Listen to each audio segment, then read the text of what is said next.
कृतौ वन्दे भगवन्तौ पुनः पुनः नमामि गौडपादञ्च शङ्करं श्रीसुरेश्वरं स्वामिनं सच्चिदानन्दं निरवन्तं ज्ञानरूपिणे.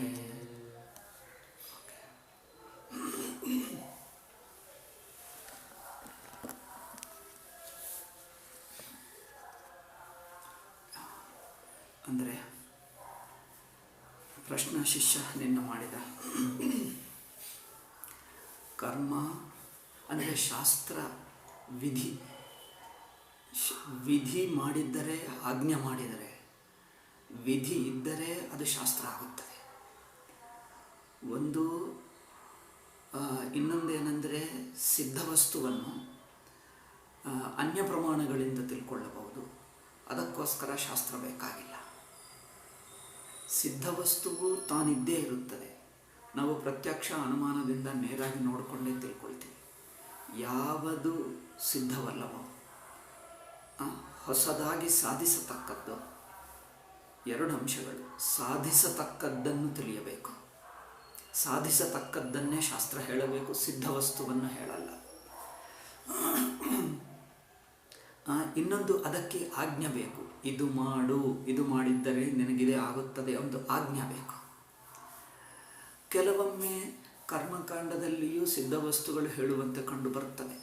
ಹೇಗೆ ಅಂದರೆ ದಧ್ನಾ ಜುಹೋತಿ, ದಧಿಯಿಂದ ಮೊಸರಿನಿಂದ ಹೋಮ ಮಾಡುತ್ತಾನೆ. ಅಲ್ಲಿ ಮೊಸರೆಂಬ ಮಾತು ಕರ್ಮಕಾಂಡ ಹೇಳುತ್ತಾ ಇದೆಲ್ಲ ಮೊಸರನ್ನು ಬಳಸಬೇಕು ಹೋಮದಲ್ಲಿ ಎಂದು. ಮೊಸರು ನಮಗೆ ಮೊದಲೇ ಗೊತ್ತಿದೆ ಅಲ್ಲವೇ? ಆದರೆ ಗೊತ್ತಿದ್ದನ್ನು ಶಾಸ್ತ್ರ ಹೇಳುತ್ತಿದ್ದರೆ ನಮಗೆ ಹೊಸದೇನು ಹೇಳುತ್ತಾ ಇಲ್ಲ. ಮೊಸರನ್ನು ಹಾಕು ಅಗ್ನಿಯಲ್ಲಿ ಎಂದು ಹೇಳುವಾಗ ಮೊಸರು ನಮಗೆ ಗೊತ್ತಿದೆ. ಅದನ್ನು ಹಾಕಿದ್ದರೆ ನಿಮಗೆ ಹಾಕು ಎಂಬುದು ಆಜ್ಞಾ. ಈ ಆಜ್ಞದಿಂದ ನಿಮಗೆ ಸ್ಪೆಷಲ್ ಪುಣ್ಯ ಬರುತ್ತದೆ ಎಂಬುದು ಗೊತ್ತಿಲ್ಲ. ಅದನ್ನೇ ಶಾಸ್ತ್ರ ಹೇಳುತ್ತಾ ಇದೆ. ಮೊಸರೆಂಬುದು ಶಾಸ್ತ್ರದ ಉಪದೇಶವಲ್ಲ. ಏನೆಂದು ಹೇಳ್ತಾರೆಂದರೆ, ನಮಗೆ ಪ್ರತ್ಯಕ್ಷಾದಿ ಪ್ರಮಾಣಗಳಿಂದ ಗೊತ್ತಾಗುವುದನ್ನು, ಮೊದಲೇ ಗೊತ್ತಾಗಿದ್ದನ್ನು ಶಾಸ್ತ್ರ ಹೇಳಬೇಕಾಗಿಲ್ಲ. ಕೆಲವೊಮ್ಮೆ ಹೇಳಿದ್ದರೆ ಏನು ತಾತ್ಪರ್ಯ? ಮೊಸರು ಮುಂತಾದ ಯಾವುದೇ ವಸ್ತು ನಮಗೆ ಪ್ರತ್ಯಕ್ಷಾದಿ ಪ್ರಮಾಣದಿಂದ ಗೊತ್ತಾಗಿರುವ ವಸ್ತುವನ್ನು ಶ್ರುತಿ ಮತ್ತೊಂದು ಸಲ ಹೇಳಿದ್ದರೆ ಅದನ್ನು ಅನುವಾದ ಹೇಳ್ತೀವಿ. ಅದು ಉಪದೇಶ ಅಲ್ಲ. ಅನುವಾದ ಉಪದೇಶಕ್ಕೆ ವ್ಯತ್ಯಾಸ. ಅನುವಾದ ಅಂದರೆ ಮೊದಲೇ ಗೊತ್ತಿದ್ದನ್ನು ಅಥವಾ ಇನ್ನೊಂದು ಪ್ರಮಾಣದಿಂದ ಗೊತ್ತಿರುವ ವಿಷಯವನ್ನು ಇಲ್ಲಿ ಅದರ ಸುಮ್ಮನೆ ಪ್ರಸ್ತಾವ ಆಗುತ್ತಾ ಇದೆ. ಅದನ್ನು ಹೇಳಿ ಇನ್ನೇನೋ ಹೇಳುವಕ್ಕೆ ಹೊರಟಿದೆ. ಏನೋ ನಮಗೆ ಗೊತ್ತಿಲ್ಲದೆ ಇನ್ನೊಂದು ಪ್ರಮಾಣದಿಂದ ಗೊತ್ತಾಗುವ ಅವಕಾಶವಿಲ್ಲದೆ ನಮಗೆ ಮೊದಲೇ ಗೊತ್ತಿಲ್ಲದ ವಿಷಯ ಅಥವಾ ಅನ್ಯ ಪ್ರಮಾಣಗಳಿಂದ ಗೊತ್ತಾಗದಿರುವಂಥ ವಿಷಯ, ಆ ವಿಷಯವನ್ನು ತನ್ನದಿಂದಲೇ ಮಾತ್ರ ತಿಳಿಯತಕ್ಕ ವಿಷಯವನ್ನು ಹೇಳಿದ್ದರೆ ಅದು ಉಪದೇಶ. ಮೊದಲೇ ಗೊತ್ತಿರುವ ವಿಷಯವನ್ನು ಅಥವಾ ಅನ್ಯ ಪ್ರಮಾಣದಿಂದ ಗೊತ್ತು ಮಾಡತಕ್ಕ ವಿಷಯವನ್ನು ಹೇಳಿದ್ದರೆ ಅದನ್ನು ಅನುವಾದ ಹೇಳ್ತೀವಿ. ಅನುವಾದ ಅಂದರೆ ತಾನು ಹೊಸದಾಗಿ ಹೇಳುವ ವಿಷಯವಲ್ಲ, ಇನ್ನೊಬ್ಬರಿಂದ ತಿಳ್ಕೊಳ್ಳಿದ್ದನ್ನು ಪ್ರಸ್ತಾವ ಮಾಡಿ ಇನ್ನೊಂದು ಹೊಸ ವಿಷಯವನ್ನು ಹೇಳ್ತಾ ಇದ್ದೇನೆ. ಅದು ನಿಮಗೆ ಬೇರೆ ಎಲ್ಲಿಂದಲೂ ಗೊತ್ತಾಗಲ್ಲ, ಗೊತ್ತಾಗುವ ಚಾನ್ಸೇ ಇಲ್ಲ, ಗೊತ್ತಾಗುವ ಅವಕಾಶವೇ ಇಲ್ಲ, ಸಾಧ್ಯತೆಯೇ ಇಲ್ಲ. ಅಂಥ ವಿಷಯವನ್ನೇ ಆ ಪ್ರಮಾಣದ ಪ್ರತ್ಯೇಕ ವಿಷಯ. ಯಾವ ಪ್ರಮಾಣದಿಂದ ಶಾಸ್ತ್ರ ಪ್ರಮಾಣದಿಂದ ತಿಳಿಯತಕ್ಕದ್ದೋ ಅದು ಆ ಪ್ರಮಾಣಕ್ಕೆ ಪ್ರತ್ಯೇಕವಾಗಿರಬೇಕು. ಬೇರೆ ಹೇಗಾದರೂ ಗೊತ್ತಾಗುವ ಸಾಧ್ಯತೆ ಇಲ್ಲ. ಅದನ್ನೇ ಆ ಶಾಸ್ತ್ರದ ಪ್ರತ್ಯೇಕ ವಿಷಯ, ಸ್ಪೆಷಲ್ ವಿಷಯ ಎಂದು ಹೇಳ್ತೀವಿ, ವಿಶೇಷ ವಿಷಯ. ಅದಕ್ಕೆ ಅದು ಪ್ರಮಾಣವಾಗುತ್ತದೆ. ಶಾಸ್ತ್ರ ಅನ್ಯ ಪ್ರಮಾಣದಿಂದ ಗೊತ್ತಾಗುವುದು ಹೇಳಲ್ಲ. ಇನ್ನೊಂದು, ಈ ಹೊಸ ವಿಷಯವನ್ನು ತಿಳಿಸುವಾಗ ಏನೆಂದು ತಿಳಿಸುತ್ತದೆ? ಹೊಸ ವಿಷಯವನ್ನು ಒಂದು ಅನ್ಯ ಪ್ರಮಾಣದಿಂದ ಗೊತ್ತಾಗುವುದು ಹೇಳಲ್ಲ. ಇನ್ನೊಂದು ತನ್ನದಿಂದ ಹೇಳುವುದಾದರೆ, ತಾನು ಹೇಳುವುದಾದರೂ ಇದ್ದನ್ನು ಹೇಳಲ್ಲ, ಸಾಧಿಸತಕ್ಕದ್ದನ್ನೇ ಹೇಳುತ್ತದೆ. ಮೊದಲೇ ಸಿದ್ಧವಾಗಿರುವುದನ್ನು ಹೇಳಲ್ಲ, ಸಾಧಿಸತಕ್ಕದ್ದನ್ನೇ ಹೇಳುತ್ತದೆ.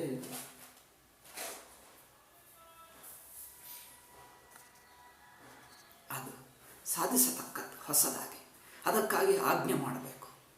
ಇದು ಪೂರ್ವಪಕ್ಷ ಅಭಿಪ್ರಾಯ. ಸಿದ್ಧಾಂತ ಹೇಳ್ತಾರೆ ಮೈವಂ, ಹಾಗಲ್ಲಪ್ಪ,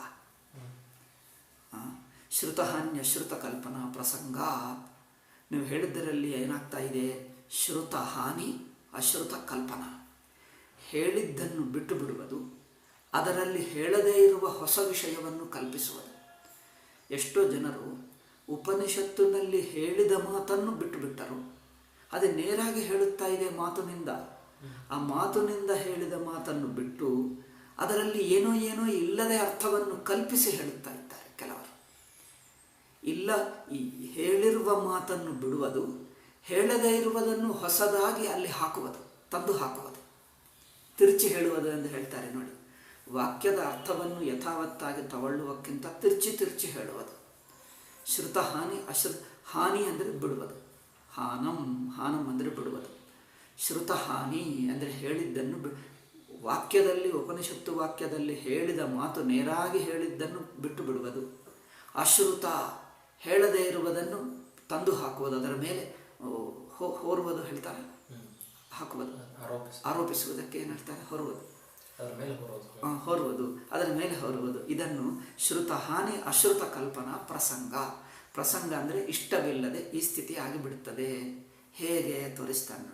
ನಹಿ ಸೌಮ್ಯ ಅಥಾತ ಆದೇಶ ನೇತಿ ಅನ್ಯದೇವ ತದ್ವಿದಿತಾತ್ ಅಸ್ಥೂಲ ಮಣನು ಅರ್ಹಸ್ವಮದೀರ್ಘಂ ತದೇತದ್ ಬ್ರಹ್ಮ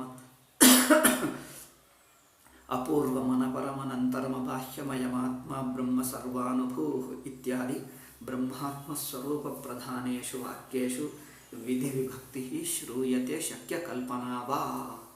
ನೋಡಿ, ಇಲ್ಲಿ ಬ್ರಹ್ಮಸ್ವರೂಪವನ್ನು ನೇರಾಗಿ ಹೇಳುವ ತಾತ್ಪರ್ಯ ವಾಕ್ಯಗಳಿವೆ. ಆ ವಾಕ್ಯಗಳು ಏನೆಂದು ಹೇಳ್ತಾ ಇವೆ? ಪರಮಾತ್ಮನನ್ನು ಅಥಾತ ಆದೇಶ ನೇತಿ, ಈ ಆತ್ಮದ ಆದೇಶವನ್ನು ಹೇಳ್ತಾ ಇದ್ದೀನಿ ನೋಡು.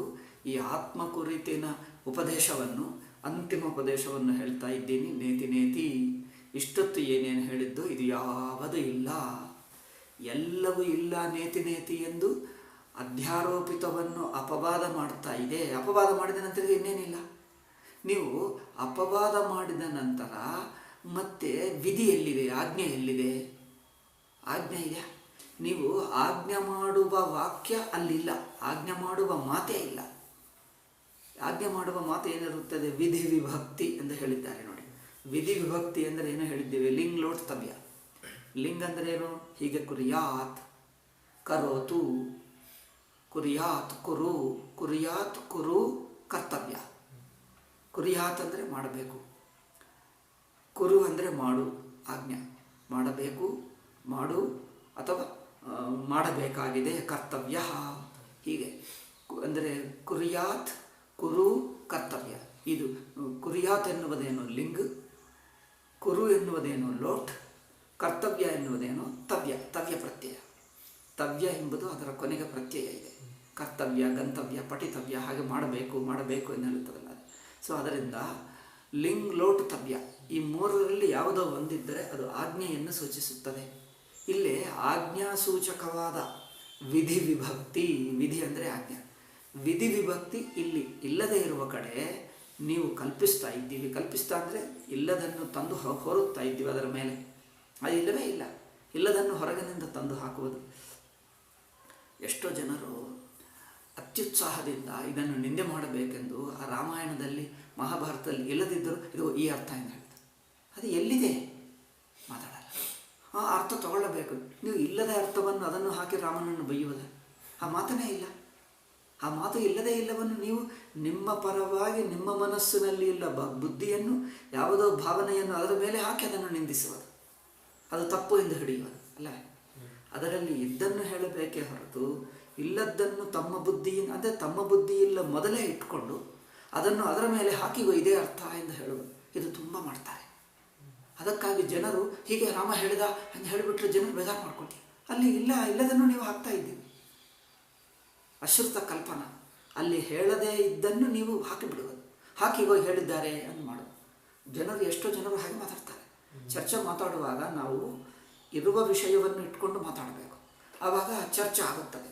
ಚರ್ಚೆ ಮಾಡುತ್ತಾ ನಾವೇನು ಅಂದ್ಕೊಳ್ತೀವಿ? ಇದನ್ನೇ ಹೇಳುತ್ತಾರಲ್ಲ, ಎಲ್ಲೋ ಯಾವುದೋ ಒಂದು ಹೇಳ್ತಾರೆ, ಓ ಆಗ ಅದಿದೆಯಾ, ನಮಗೆ ಸಂದೇಹ ಬರುವಂತೆ ಅವರೇನೋ ಧೈರ್ಯದಿಂದ ಹೇಳಿಬಿಡ್ತಾರೆ. ನಾವು ಹಾಗಿದೆ ಅಂದ್ಕೊಂಡು ನಾವು ರಿಪ್ಲೈ ಮಾಡುವುದು ಕೊಡ್ತೀವಿ. ಇಸ್ಲಾಂ ಕ್ರಿಸ್ತು ಮತ ಜೊತೆಗೆ ಹಿಂದೂಗಳು ಮಾಡಿದ ದೊಡ್ಡ ತಪ್ಪು ಇದೆ. ಅವ್ರು ಹೇಳ್ತಾರೆ, ಓ ನಮ್ಮ ಮತ ಹೀಗಿದೆ, ನಿಮ್ಮದು ಹೀಗಿದೆ ಅಂತ ಹೇಳಿಬಿಡ್ತಾರೆ. ನಾವು ಅಂದ್ಕೊಳ್ತೀವಿ, ಅಯ್ಯೋ ಅವರ ಮತ ಹಾಗಿದೆಯಾ ಎಂದು ಒಪ್ಕೊಂಡು ನಾವು ಮಾತಾಡ್ತೀವಿ. ಅವರು ಸುಳ್ಳು ಹೇಳ್ತಾ ಇದ್ದಾರೆ. ಏಕೆ? ನಿಮ್ಮನ್ನು ಸೋಲಿಸುವುದಕ್ಕೆ, ನಮ್ಮದು ದೊಡ್ಡದು ಎಂದು ಹೇಳುವುದಕ್ಕೆ ಹೇಳ್ತಾರೆ. ನಾವು ಎತ್ತಿ ತೋರಿಸಬೇಕು, ನಿಮ್ಮಲ್ಲಿ ಇಲ್ಲವೇ ಇಲ್ಲ, ಬಾಯಿ ಮುಚ್ಚುತ್ತಾರೆ, ಮಾತಾಡಲ್ಲ. మరి ನಿಮಗೆ ಗೊತ್ತು ಅದು ಇಲ್ಲ ಎಂದು ಸುಮ್ಮನೆ ಹೇಳುವುದೇಕೆ? ಇದು ಮೋಸ. ಇದು ಚರ್ಚೆ ಮಾಡುವಂಥ ಸಜ್ಜನರ ಚರ್ಚೆ ಅಲ್ಲ. ಮೋಸಗಾರರು ಚರ್ಚೆ ಮಾಡುವುದಕ್ಕೆ ಯೋಗ್ಯತೆ ಇಲ್ಲ. ಬೇಕೆಂದು ಸುಳ್ಳು ಹೇಳಿ, ಓ ನಮ್ಮದು ಅಷ್ಟು ದೊಡ್ಡದು ಅಂತ ಹೇಳ್ತಾರೆ. ನಮ್ಮ ಬೈಬಲ್ನಲ್ಲಿ ಇನ್ನೊಬ್ಬ ಮತವನ್ನು ಹಿಂಸಿಸುವೆಂದು ಒಂದು ಮಾತೇ ಇಲ್ಲ. ವಿಗ್ರಹವನ್ನು ಕುರಾನ್ನಲ್ಲಿ ಮುಸ್ಲಿಂ ಅಲ್ಲದವರನ್ನು ಹಿಂಸಿಸುವೆಂದು ಒಂದು ಮಾತಿಲ್ಲ, ಇಲ್ಲವೇ ಇಲ್ಲ ಹೇಳಿಬಿಡ್ತಾರೆ. ನಾವು ಅಂದ್ಕೊಳ್ತೀವಿ, ಇಲ್ಲವಾ, ಹಾಗಾದರೆ ನಾನು ತಪ್ಪು ಕೇಳಿದೆ, ಅಯ್ಯೋ ನಾನೇ ತಪ್ಪಾಗಬಹುದು, ಹೀಗೆ ನಿಮ್ಮನ್ನೇ ತಪ್ಪೆಂದು ಮಾಡುವ ಹಾಗೆ ಅವರು ಮಾತಾಡ್ಬಿಡ್ತಾರೆ. ಅದು ಎತ್ತಿ ತೋರಿಸಿದರೆ ಇಲ್ಲೇ ಇದೆ ನೋಡು ಅಂದರೆ ಬಾಯಿ ಮಾತು ಬದಲಾಯಿಸ್ತಾರೆ. ಅಂದರೆ ಅವರಿಗೆ ಮೊದಲೇ ಗೊತ್ತು ಅಲ್ಲಿ ಇಲ್ಲಿಗೆ ಇತ್ತು ಎಂದು. ಇದ್ದರೂ ಸುಳ್ಳು ಹೇಳಿ ಮಾತಾಡ್ತಾರೆ. ಏನು ಹೇಳಬೇಕು ಇದಕ್ಕೆ? ಇದು ಚರ್ಚೆ ಅಲ್ಲ, ಇದು ಮೋಸ. ಮೋಸಗಾರರಿಗೆ ಏನು ಮಾತಾಡ ಅಂದರೆ ಅವರ ಪುಸ್ತಕದಲ್ಲಿ ಇದೆ ಎಂದು ಅವರಿಗೆ ಗೊತ್ತು. ತನ್ನ ಮನಸ್ಸಿನಲ್ಲಿ ಇದ್ದರೂ ಅದನ್ನು ಮುಚ್ಚಿ ಸುಳ್ಳು ಹೇಳ್ತಾರೆ, ನಮ್ಮನ್ನು ಫೂಲ್ ಮಾಡೋದಕ್ಕೆ. ನಾವು ಅಂದ್ಕೊಳ್ತೀವಿ ಚರ್ಚೆ ಅಂದರೆ ವಾಸ್ತವಗಳ ಆಧಾರದಿಂದ ಚರ್ಚೆ ಮಾಡಬೇಕೆ. ಇಲ್ಲದ್ದನ್ನು ಸುಳ್ಳು ಹೇಳಿ ಚರ್ಚೆ ಮಾಡಿದರೆ ಅದಕ್ಕೆ ಏನಾಗಬೇಕು? ಇಲ್ಲದ್ದನ್ನು ಚರ್ಚೆ ಮಾಡಿದರೆ ಏನಾಗಬೇಕು? ಈಗ ಇನ್ನೊಂದು, ನಮ್ಮಲ್ಲಿ ಇಲ್ಲ ಎಂದು ಹೇಳಿಬಿಡ್ತಾರೆ. ಸಗುಣವಿಲ್ಲವೇ ಇಲ್ಲ, ನಿರ್ಗುಣ ಹೇಳ್ತಾ ಇದ್ದ ಭಗವಂತನೇ ಇದೆ ಎಂದು ತೋರಿಸಿದ್ದರೆ ಆವಾಗ ಸುಮ್ಮನೆ ಇರ್ತಾರೆ, ಅಥವಾ ಮಾತು ಇನ್ನೊಂದು ಬದಲಾಯಿಸ್ತಾರೆ. ಅವರಿಗೂ ಗೊತ್ತು ಇಲ್ಲಿದೆ ಎಂದು, ಇದೆ ಎಂದು ಗೊತ್ತಿದ್ದರೂ ಸುಮ್ಮನೆ ಸುಳ್ಳು ಹೇಳು. ನೋಡಿ, ವಾಸ್ತವಗಳಿದ್ದರೆ ಅದರ ಮೇಲೆ ಚರ್ಚೆ ಮಾಡಬಹುದು, ಅಷ್ಟೇ ಹೊರತು ಇಲ್ಲದ್ದನ್ನು ಸುಳ್ಳು ಹೇಳಿ ಇದ್ದದ್ದನ್ನು ಮುಚ್ಚುವುದು ಅಥವಾ ಇನ್ನೊಂದು ಹೇಳಿಬಿಟ್ರೆ ಅದಕ್ಕೆ ಏನು ಚರ್ಚೆ ಮಾಡೋಕ್ಕಾಗ್ತದೆ? ಎಷ್ಟೋ ಜನರು ಹೀಗೆ ಮಾಡ್ತಾರೆ. ಈಗ ಸಜ್ಜನರಿಗೆ ಇದು ಕನ್ಫ್ಯೂಸ್ ಆಗ್ತದೆ. ಅಯ್ಯೋ ನಮ್ಗೆ ಗೊತ್ತಿಲ್ಲ ಹಾಗ ಅನಿಸುತ್ತೆ, ಅಯ್ಯೋ ಹಾಗಿದೆ ಅನಿಸುತ್ತೆ, ಬೇಕು ಸುಳ್ಳು ಹೇಳಿಬಿಡ್ತಾರೆ. ಮತ್ತು ಅಲ್ಲಿ ಮಾತ್ರ ಇದ್ದೇ ಇರುತ್ತೆ, ಎಲ್ಲರಿಗೂ ಗೊತ್ತು. ಓಕೆ, ಅವರಿಗೂ ಗೊತ್ತಿಲ್ಲದಿದ್ದರೆ ತಪ್ಪು ಹೇಳಿದ್ದರೆ ಅರ್ಥ ಮಾಡ್ಕೊಳ್ತೀವಿ. ಇಲ್ಲಿ ನೋಡಿ, ಇವರು ಕರ್ಮಕಾಂಡ ಮೀಮಾಂಸಕರು, ಇವರು ಮೀಮಾಂಸ ಓದಿಕೊಂಡು ಬಂದವರು. ಅವರಿಗೆ ಉಪನಿಷತ್ತಿನ ಜ್ಞಾನ ಇಲ್ಲ, ಅದರಿಂದ ಉಪನಿಷತ್ತು ಹೀಗೆ ಹೇಳುತ್ತದೆ ಎಂದು ಗೊತ್ತಿಲ್ಲ. ಅವರಿಗೆ ಗೊತ್ತಿಲ್ಲದೆಂದರೆ ಪ್ರಾಮಾಣಿಕ ಹೃದಯ, ಅಂದರೆ ಸಿನ್ಸಿಯಾರಿಟಿ. ಪ್ರಾಮಾಣಿಕ ಹೃದಯದಿಂದ ಅವರು ಅದೇ ನಂಬಿಕೊಂಡು ಬಂದರೂ ಹೇಳುತ್ತಾ ಇದ್ದಾರೆ, ಅದಲ್ಲಪ್ಪ ನಿನಗೆ ಗೊತ್ತಿಲ್ಲ, ಈಗ ಉಪನಿಷತ್ತು ಇದು ಎಂದು ನಾವು ಅವರ ತಪ್ಪನ್ನು ಸರಿ ಮಾಡಿ ಹೇಳಬಹುದು, ಸರಿತಿದ್ದಿ ಹೇಳಬಹುದು. ಬಟ್ ಕೆಲವರಿಗೆ ಗೊತ್ತು ಅದು ಇಲ್ಲ ಎಂದು. ಕುರಾನ್ನಲ್ಲಿ 2 ವರ್ಷನ್ಸ್ ಇವೆ. 2 ಅಂದರೆ ಅದರ ಸಂಖ್ಯಾ. ಅಯತ್ ಅಂದರೆ ಒಂದು ಪದ್ಯ, ಒಂದೊಂದು ಪದ್ಯದ ಸಂಖ್ಯೆ ಇರುತ್ತದೆ. ಆ ಸಂಖ್ಯೆ ಹಾಕುವುದಕ್ಕೆ 2 ಕುರಾನ್ ಪದ್ಧತಿಗಳಿವೆ. ಒಂದು ಹೇಳಿ ನೋಡಿ, ಈ ಕುರಾನ್ ಈ ಅಧ್ಯಾಯದಲ್ಲಿ ಈ ಸಂಖ್ಯೆಯಲ್ಲಿ ಹೀಗಿದೆ ಎಂದು ಹೇಳಿಬಿಟ್ರೆ ಕೆಲವರು ನಿಮ್ಮನ್ನು ಸೋಲಿಸುವುದಕ್ಕೆ ಏನಂದೆ ಅವರ ಕಡೆ ಇನ್ನೊಂದಿದೆ, ಅದು ಇನ್ನೊಂದಿದೆ ಎಂದು ನಮಗೆ ಗೊತ್ತಿಲ್ಲ.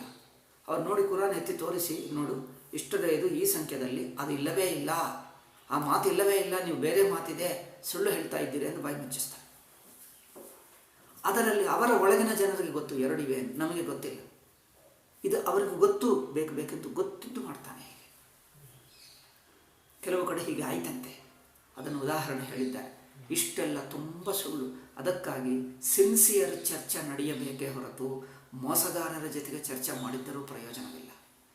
ಸಿನ್ಸಿಯರ್ ಚರ್ಚೆ ನಡೆಯಬೇಕು. ಸಿನ್ಸಿಯರ್ ಅಂದರೆ ಇಬ್ಬರೂ ಇರುವ ವಾಸ್ತವಗಳನ್ನು ಎತ್ತಿ ಹೇಳಬೇಕು. ಕೆಲವೊಮ್ಮೆ ಏನಾಗ್ತದೆ ಅಂದರೆ ನನಗೆ ಗೊತ್ತಿಲ್ಲ, ಅಥವಾ ನಾನೇ ತಪ್ಪಾಗಿ ತಿಳ್ಕೊಂಡೆ, ನನಗೆ ನಿಜವಾಗಿ ಗೊತ್ತಿಲ್ಲ, ನಾನು ಅದೇ ಅಂದ್ಕೊಂಡು ಮಾತಾಡಿದ್ದರೆ ನೀವು ಎತ್ತಿ ತೋರಿಸುವುದೇ ನಿಮಗೆ ಗೊತ್ತಿಲ್ಲ ನೋಡು ಇದು ಅಂದರೆ, ನೀವು ಹೇಳಿದ ನಂತರ ನನಗೆ ಇಷ್ಟು ದಿವಸ ಗೊತ್ತಿಲ್ಲ ಅಂದರೆ ಓ ಹೌದೌದು ಈಗ ಗೊತ್ತಾಯಿತು ಅಂತ ನಾನು ಬದಲಾಯಿಸಿಕೊಳ್ಳಬೇಕು. ಇದು ಪ್ರಾಮಾಣಿಕ ಹೃದಯ. ಸಿನ್ಸಿಯಾರಿಟಿ ಅಂದರೆ ಅರ್ಥವೇನು? ನಿಜವಾಗಿ ಗೊತ್ತಿಲ್ಲದೆ ಇರುವಾಗ ಹೇಳಿದರೆ ನೀವು ಎತ್ತಿ ತೋರಿಸಿದರೆ ಓ ಈಗ ಗೊತ್ತಾಯಿತು, ಈಗ ಆಯಿತು ಬದಲಾಯಿಸ್ಕೊಳ್ತೀವಿ. ಆಗಲ್ಲ, ಅವರಿಗೆ ಮೊದಲೇ ಗೊತ್ತು, ಸುಳ್ಳು ಹೇಳಿದ, ನಿಮ್ಮನ್ನು ಫೂಲ್ ಮಾಡ್ತಾನೆ. ನೀವು ಹಾಗಾಯಿತು, ನೀವೇ ಬದಲಾಯಿಸಿಕೊಳ್ಳಬೇಕು. ಅವ್ನು ನಗುತ್ತಾನೆ, ಏನೇ ಅದು ನೀವು ಹೇಳಿದ್ದೇ ಕರೆಕ್ಟು, ನಾನು ನಿಮಗೆ ಸುಳ್ಳು ಹೇಳಿ ಅದು ಇಲ್ಲ ಎಂದು ನಿಮ್ಮ ಬಾಯಿ ಮುಚ್ಚಿಸಿ ನೀವೇ ಬದಲಾಯಿಸಿಕೊಂಡಂತೆ ಮಾಡಿದೆ, ಬಟ್ ನೀವು ಹೇಳಿದ್ದಲ್ಲಿ ನಿಜವಾಗಿದೆ, ನಾನು ಮುಚ್ಚಿ ಇನ್ನೊಂದು ಹೇಳಿಬಿಟ್ಟೆ. ಅಂದರೆ ಅಲ್ಲಿ ಇದ್ದರೂ ಇನ್ನೊಬ್ಬರ ಮಂದಿರಗಳನ್ನು ಧ್ವಂಸ ಮಾಡು, ಅವರ ವಿಗ್ರಹಗಳನ್ನು ಒಡೆದು ಹಾಕು ಎಂದಲ್ಲಿದೆ. ಹೇಳಿದ್ದರು ಇನ್ನೊಬ್ಬರ ಮತವನ್ನು ಡಾಮಿನೇಟ್ ಮಾಡು, ಅದನ್ನು ನಾಶ ಮಾಡು, ಅವರನ್ನು ಹಿಂಸಿಸಿ ಒಂದು ಇದ್ದೇ ಇದೆ, ಆದರೆ ಇಲ್ಲ ಎಂದು ಹೇಳಿಬಿಡ್ತಾರೆ. ಅದಕ್ಕೆ ಬೇರೆ ಅರ್ಥ. ನೀವು ಸಂದರ್ಭ ನೋಡಬೇಕು, ಅದರ ಪ್ರಸಂಗ ನೋಡಬೇಕು. ಪ್ರಸಂಗ ಹೇಳ್ತಾರ, ಸಂದರ್ಭ ಹೇಳ್ತಾರೆ. ಆ ಪ್ರಸಂಗ ನೋಡಿ ಅರ್ಥ ಹೇಳಬೇಕು. ನೀವು ಬೇರೆ ಏನೋ ಹೇಳ್ತಾ ಇದ್ದೀರಿ, ನಮ್ಮನ್ನು ಬಾಯಿ ಮುಚ್ಚಿಸ್ತಾನೆ. ಬಟ್ ಅವ್ರಿಗೆ ಗೊತ್ತು ಅವ್ರು ಹೇಳಿದ್ದೆ ಅಲ್ಲೇ ಅರ್ಥ. ಅವರು ತಮ್ಮಲ್ಲಿ ಹೇಳಿಕೊಳ್ಳುವಾಗ ಅದೇ ಅರ್ಥ ಹೇಳ್ತಾರೆ. ಬರೀ ಇದೇ ಕಪ್ಪ ಅಂದರೆ ಇದು ಚರ್ಚೆ ಆಗುತ್ತದೆ. ಬೇಕೆಂದು ನಿಮ್ಮ ಬಾಯಿ ಮುಚ್ಚಿಸಿ ಅದೇ ಮಾಡ್ತೀನಿ, ನಾನು ಅದೇ ಮುಂದುವರಿಸ್ತೀನಿ. ನಿಮಗೆ ಮಾತ್ರ ಅದಿಲ್ಲ ಎಂದಂತೆ ನಿಮಗೆ ಅಭಿಪ್ರಾಯ ಕೊಡ್ತೀನಿ. ನೀವು ಅಂದರೆ ನಾನು ಕಳ್ಳತನ ಮಾಡುವುದಕ್ಕೆ ಬಂದೆ, ನೀವು ಮಾತ್ರ ನಾನು ಕಳ್ಳ ಎಂದು ಸಂದೇಹ ಮಾಡಬಾರದು. ನಾನು ಮಾತ್ರ ಕಳ್ಳತನ ಮಾಡ್ತಾನೆ ಇರ್ತೀನಿ. ನೀವು ಕಳ್ಳ ಎಂದು ತಿಳ್ಕೊಳ್ಳಬಾರದು. ನನ್ನನ್ನು ಮಹನೀಯರೆಂದು, ಸಜ್ಜನರು, ಉದಾರ ಹೃದಯವರು, ನಿಸ್ವಾರ್ಥಪರರು, ಪರೋಪಕಾರ ಪರಾಯಣರೆಂದು ನೀವು ತಿಳ್ಕೊಳ್ಳಬೇಕು. ನಾನು ಮಾತ್ರ ಕಳ್ಳತನನೇ ಮಾಡ್ತೀನಿ. ಅಂದರೆ ನಿಮಗೆ ಕಂಡು ಬರಬಾರದು, ನಾನು ಮಾಡುವುದು ಬಿಡಲ್ಲ. ನೀವು ಮಾತ್ರ ಕಂಡು ಬರಬಾರದು. ಕಂಡು ಬಂದರೂ ನೀವು ಹೇಳಬಾರದು. ಹೇಳಿದ್ದರೆ ನೀವು ಕೆಟ್ಟವನು ಹೇಳ್ತೀವಿ. ಅಯ್ಯೋ, ನಮ್ಮಂಥ ಸಜ್ಜನನನ್ನು ಎಷ್ಟು ಅನ್ಯಾಯ ಮಾಡ್ತಾ ಇದ್ದೇನೆ, ಅಯ್ಯೋ ನನ್ನ ಮೇಲೆ ನನ್ನ ಸಜ್ಜನನನ್ನು ದುಷ್ಪ್ರಚಾರ ಮಾಡಿ ನನಗೆ ಅಪಮಾನ ಮಾಡ್ತಾ ಇದ್ದಾನೆ, ಅಯ್ಯೋ ನನಗೆ ಮಾನವ ಅಧಿಕಾರಗಳಿಲ್ಲ, ಹಕ್ಕಿಲ್ಲ, ನಮ್ಮ ಗತಿ ದುರ್ಗತಿಯಾಗಿದೆ, ನಾವು ಮೈನಾರಿಟಿ, ನಮಗೆ ಗತಿ ಇಲ್ಲ, ಅಯ್ಯೋ ನಮ್ಮನ್ನು ಹಿಂಸೆ ಮಾಡ್ತಾ ಇದ್ದಾರೆ, ಅವರು ಹೆಚ್ಚಿನ ಸಂಖ್ಯೆಯಲ್ಲಿದ್ದಾರೆ, ಎಲ್ಲ ಅವ್ರ ಸರ್ಕಾರ, ಅವರ ಮಾತು, ಹೆಚ್ಚಿನ ಜನರು ಹಿಂದೂಗಳೇ ಇದ್ದಾರೆ, ಅವ್ರ ಮಾತೇ ಎಲ್ಲರೂ ಕೇಳ್ತಾರೆ, ನಮ್ಮ ಮಾತು ಯಾರು ಕೇಳುವುದು? ಹಿಂದೂಗಳೆಲ್ಲ ಒಟ್ಟಾಗಿ ನಮ್ಮನ್ನು ಎಷ್ಟು ಅನ್ಯಾಯ ಮಾಡ್ತಾ ಇದ್ದಾರೆ ಹೇಳಬೇಕು. ಜನರಿಗೆ ಇನ್ನೊಬ್ಬರಿಗೆ ಅನಿಸುತ್ತೆ, ಹೌದಪ್ಪ ಅವರು ಕಡಿಮೆ ಸಂಖ್ಯೆ ಇದ್ದಾರೆ, ಎಲ್ಲಿ ನೋಡಿದರೂ ಅವರೇ ಹಿಂದೂಗಳೇ ಇದ್ದಾರೆ, ಅದರಿಂದ ಇವರಿಗೆ ಮೋಸ ಮಾಡುತ್ತಿರ್ಬೋದು, ಇವರು ಅಂಥವರಲ್ಲ, ಪಾಪ ಇವರು ನರಳಿ ಹೋಗ್ತಾ ಇದ್ದಾರೆ, ಅಯ್ಯೋ ಪಾಪ ಎನ್ನುವುದು ಇವರ ಮೇಲೆ ಆಗಬೇಕು. ಮರವರು ಮಾತ್ರ ಕಳ್ಳ. ಏನು ಹೇಳಬೇಕು ಇದಕ್ಕೆ? ಹೀಗೆ ಮಾಡುವೆಂದು ನಿಮ್ಮ ಶಾಸ್ತ್ರ, ನಿಮ್ಮ ಸಂಪ್ರದಾಯ ನಿಮ್ಮದು ಹೇಳ್ತದೆ. ನೀವು ಹೀಗೆ ಮಾಡ್ತಾ ಇರ್ತೀವಿ. ಏನು ಮಾಡಬೇಕು ಇದಕ್ಕೆ? ಎಲ್ಲಿ ಸಿನ್ಸಿಯಾರಿಟಿ ಇರಲ್ಲವೋ, ವಾಸ್ತವಗಳನ್ನು ಇಟ್ಕೊಂಡು ಚರ್ಚೆ ಮಾಡಲ್ಲವೋ, ಚರ್ಚೆ ಮಾಡೋಕ್ಕಾಗಲ್ಲ. ಅದು ದುಷ್ಟರು, ಕಳ್ಳರು, ಮೋಸಗಾರರ ಜೊತೆಗೆ ಚರ್ಚೆ ಮಾಡೋದು. ಯಾಕಂದರೆ ಚರ್ಚೆಯ ಪ್ರಯೋಜನವೇನು? ಇರುವ ವಾಸ್ತವಗಳನ್ನಿಟ್ಟುಕೊಂಡು ಅವುಗಳನ್ನು ವಿಶ್ಲೇಷಣೆ ಮಾಡಿ ಸತ್ಯವೇನೋ ತಿಳ್ಕೊಳ್ಳುವುದು. ಸತ್ಯಕ್ಕೋಸ್ಕರ ಇಬ್ಬರು ಕುಳಿತುಕೊಂಡು ಚರ್ಚೆ ಮಾಡ್ತಾ ಇಲ್ಲ. ನಿಮಗೆ ಸತ್ಯ ಕಂಡು ಬಂದರೂ ಮುಚ್ಚಿ ಇಲ್ಲದ್ದನ್ನು ನಿಮಗೆ ತೋರಿಸಿ ಅದೇ ಒಪ್ಪು, ಅದರ ಆಧಾರ ಮೇಲೆ ನಾನು ಒಳ್ಳೆಯವನ ಕಟ್ಟವನ ಹೇಳ.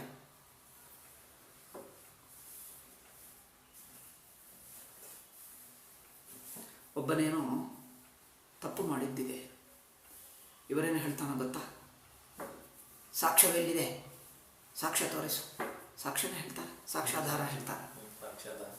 ಸಾಕ್ಷ್ಯಾಧಾರ ಇಲ್ಲವೇ ಇಲ್ಲ. ನೀವು ಇಲ್ಲದೆ ಸುಮ್ಮನೆ ನಮ್ಮ ಮೇಲೆ ಸುಳ್ಳು ಮಾಡ್ತಾ ಇದ್ದೀರಿ, ನಮ್ಮ ಮೇಲೆ ಸುಳ್ಳಾಗಿ ನಮ್ಮ ಮೇಲೆ ಆರೋಪಣೆ ಮಾಡ್ತಾ ಇದ್ದೀರಿ. ಎಷ್ಟು ಅನ್ಯಾಯ ನೋಡು, ನಮ್ಮಂಥ ಸಜ್ಜನರಿಗೆ ಎಷ್ಟು ಅನ್ಯಾಯ ಮಾಡ್ತಾ ಇದ್ದಾರೆ. ಎಲ್ಲಿದೆ ಆಧಾರ ಹೇಳು? ಇದು ನಾನು ಸಾಮಾಜಿಕ ವಿಷಯ ಎಂದೇ ಹೇಳುತ್ತಾ ಇಲ್ಲ. ಶಾಸ್ತ್ರೀಯ ಚರ್ಚೆಯಲ್ಲಿಯೂ ಇಂಥದ್ದಾಗುತ್ತದೆ ಎಂದು ಚರ್ಚೆ ಕುರಿತು ಹೇಳ್ತಾ ಇದ್ದೀನಿ. ಇದು ಸಾಮಾಜಿಕ ವಿಷಯ ಆಗಲಿ, ರಾಜಕೀಯ ವಿಷಯ ಆಗಲಿ, ಶಾಸ್ತ್ರೀಯ ಚರ್ಚೆ ಆಗಲಿ, ಸಾಹಿತ್ಯ ಆಗಲಿ, ಯಾವುದೇ ಶಾಸ್ತ್ರ ಆಗಲಿ, ಚರ್ಚೆ ಮಾಡುವುದರಲ್ಲಿ ಎಷ್ಟು ಭಯಂಕರ ದುಷ್ಟರಾಗುತ್ತಾ ಇದ್ದಾರೆ.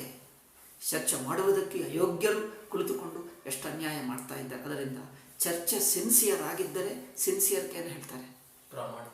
ಪ್ರಾಮಾಣಿಕ ಹೃದಯದಿಂದ ಚರ್ಚೆವಾಗಿದ್ದರೆ ಏನಾದರೂ ಮಾಡೋಕ್ಕಾಗ್ತದೆ. ಇದು ನೋಡಿ, ಒಂದು ಉದಾಹರಣೆ ಹೇಳ್ತೀನಿ. ಇದು ನಿಜವಾಗಿ ಎಷ್ಟೋ ಸಲ ನಡೆಯಿತು. ಆಧಾರವೇನಿದೆ ಎಂದು ಹೇಳ್ತಾರೆ. ನೀವು ಅವರಿಗೆ ಹಣ ಕೊಟ್ಟಿದ್ದೀರಿ, ಸಾಲ ಕೊಟ್ಟಿದ್ದೀರಿ, ನೀವು ತೀರಿಸಲಿಲ್ಲ ಹೇಳ್ತೀರಿ. ಹಣ ಕೊಟ್ಟಿದ್ದಕ್ಕೆ ಪ್ರೂಫ್ ಏನಿದೆ? ಇದಕ್ಕೋ ಪ್ರೂಫ್ ಇದೆ. ತೋರಿಸು, ನಿಮ್ಮದು ಪ್ರೂಫ್ ಅಲ್ಲ, ನೀವು ಸುಮ್ಮನೆ ಕಲ್ಪಿಸಿದ್ದೀವಿ, ಅದಕ್ಕೆ ಪ್ರಮಾಣವನ್ನು ತೋರಿಸು. ಇದಕ್ಕೋ ನೋಡು ಎಂದು ಹೇಳ್ತಾರೆ. ನೋಡ್ತಾರೆ, ಎಲ್ಲಿ ನೋಡಿ, ಹೌದು ಇದು ಕರೆಕ್ಟಾಗಿ. ಅಲ್ಲಿ ಅವ್ರು ನೋಡ್ತಾ ಇರುವಾಗ ಮಾತಾಡ್ತಾ ಇನ್ನೂ ಜೋರಾಗಿ ಮಾತ್ರ ಅಷ್ಟರಲ್ಲಿ ಹರಿದು ಬಿಟ್ಟು ಬಿಸಾಕ್ತಾರೆ. ಪ್ರಮಾಣವೇ ಇಲ್ಲ, ಅದೆಲ್ಲ ಸುಳ್ಳು ಅಂತ ಹೇಳ್ತಾರೆ. ಈಗ ಮಿಕ್ಕ ಜನರಿಗೆ ಮತ್ತೆ ತೋರಿಸುವ ಪ್ರಮಾಣ ಇಲ್ಲ. ಏನಪ್ಪ, ತೋರಿಸಿರುವ ಪ್ರಮಾಣ ನಾನು ನಾಶ ಮಾಡ್ತೀನಿ, ನಾನು ಮಾಡಲೇ ಇಲ್ಲ. ಈಗ ಅಷ್ಟೇ, ಏನು ಮಾಡಬೇಕು? ಮಾಡಿರುವ ಪ್ರಮಾಣದಿಂದ ತಗೊಳ್ತಾನೆ, ಮತ್ತು ಅದಿಲ್ಲ ಎಂದು ಹೇಳಿಬಿಡ್ತಾನೆ. ಈಗ ಏನು ಮಾಡಬೇಕು? ಏನು ಮಾಡಬೇಕು? ಇದೇನು ಚರ್ಚೆ? ಇದೆಲ್ಲ ಕಳ್ಳರು, ದುಷ್ಟರು. ಇದರಿಂದ ಯಾವ ಚರ್ಚೆ ನಡೆಯೋಕ್ಕಾಗಲ್ಲ. Just basic ಗುಂಡಗಳಷ್ಟೇ. ಗುಂಡಗಳ ಜೊತೆಗೆ ಏನು ಚರ್ಚೆ ಮಾಡೋಕ್ಕಾಗ್ತದೆ? ಚರ್ಚಾ ಸತ್ಯಾನ್ವೇಷಕರು, ಸತ್ಯ ಬೇಕೆನ್ನುವವರಿಗೆ ಚರ್ಚೆ ಆಗುತ್ತದೆ ಹೊರತು ಗುಂಡಗಳಿಗೆ ಜೊತೆಗೆ ಏನು ಚರ್ಚೆ ಆಗುತ್ತದೆ? ಚರ್ಚೆ ನಮ್ಮ ಗುರುಗಳು ಹೇಳ್ತಾ ಇದ್ದಾರೆ, ಕೋರ್ಟ್ಗೆ ಹೋದರೆ ಅವರು ಸಾಲ ತಗೊಂಡಿದ್ದು ಅದು ಅದರ ಮೇಲೆ ನಾನು ಇಷ್ಟು ಹಣ ತಗೊಂಡೆ ಎಂದು ಅದರ ಮೇಲೆ ಸಿಗ್ನೇಚರ್ ಮಾಡಿದ್ದಾರೆ. ಪೇಪರ್ ಇದೆ, ಅವರು ಪೇಪರ್ ತೋರಿಸಿದ, ಕೋರ್ಟ್ನಲ್ಲಿ ತೋರಿಸಿದ್ದಾರೆ. ಅವರು ಏನು ವಾದಿಸ್ತಾನೋ ಗೊತ್ತಾ? ಹೌದು, ಇದರ ಮೇಲೆ ಸಹಿ ಸಹ್ಯ ಸಿಹ್ಯ ಸಹಿ ಸಹಿ ಮಾಡಿದ್ದು ಇವನೇ, ನಾನು ಮಾಡಿದ್ದು ನಿಜ.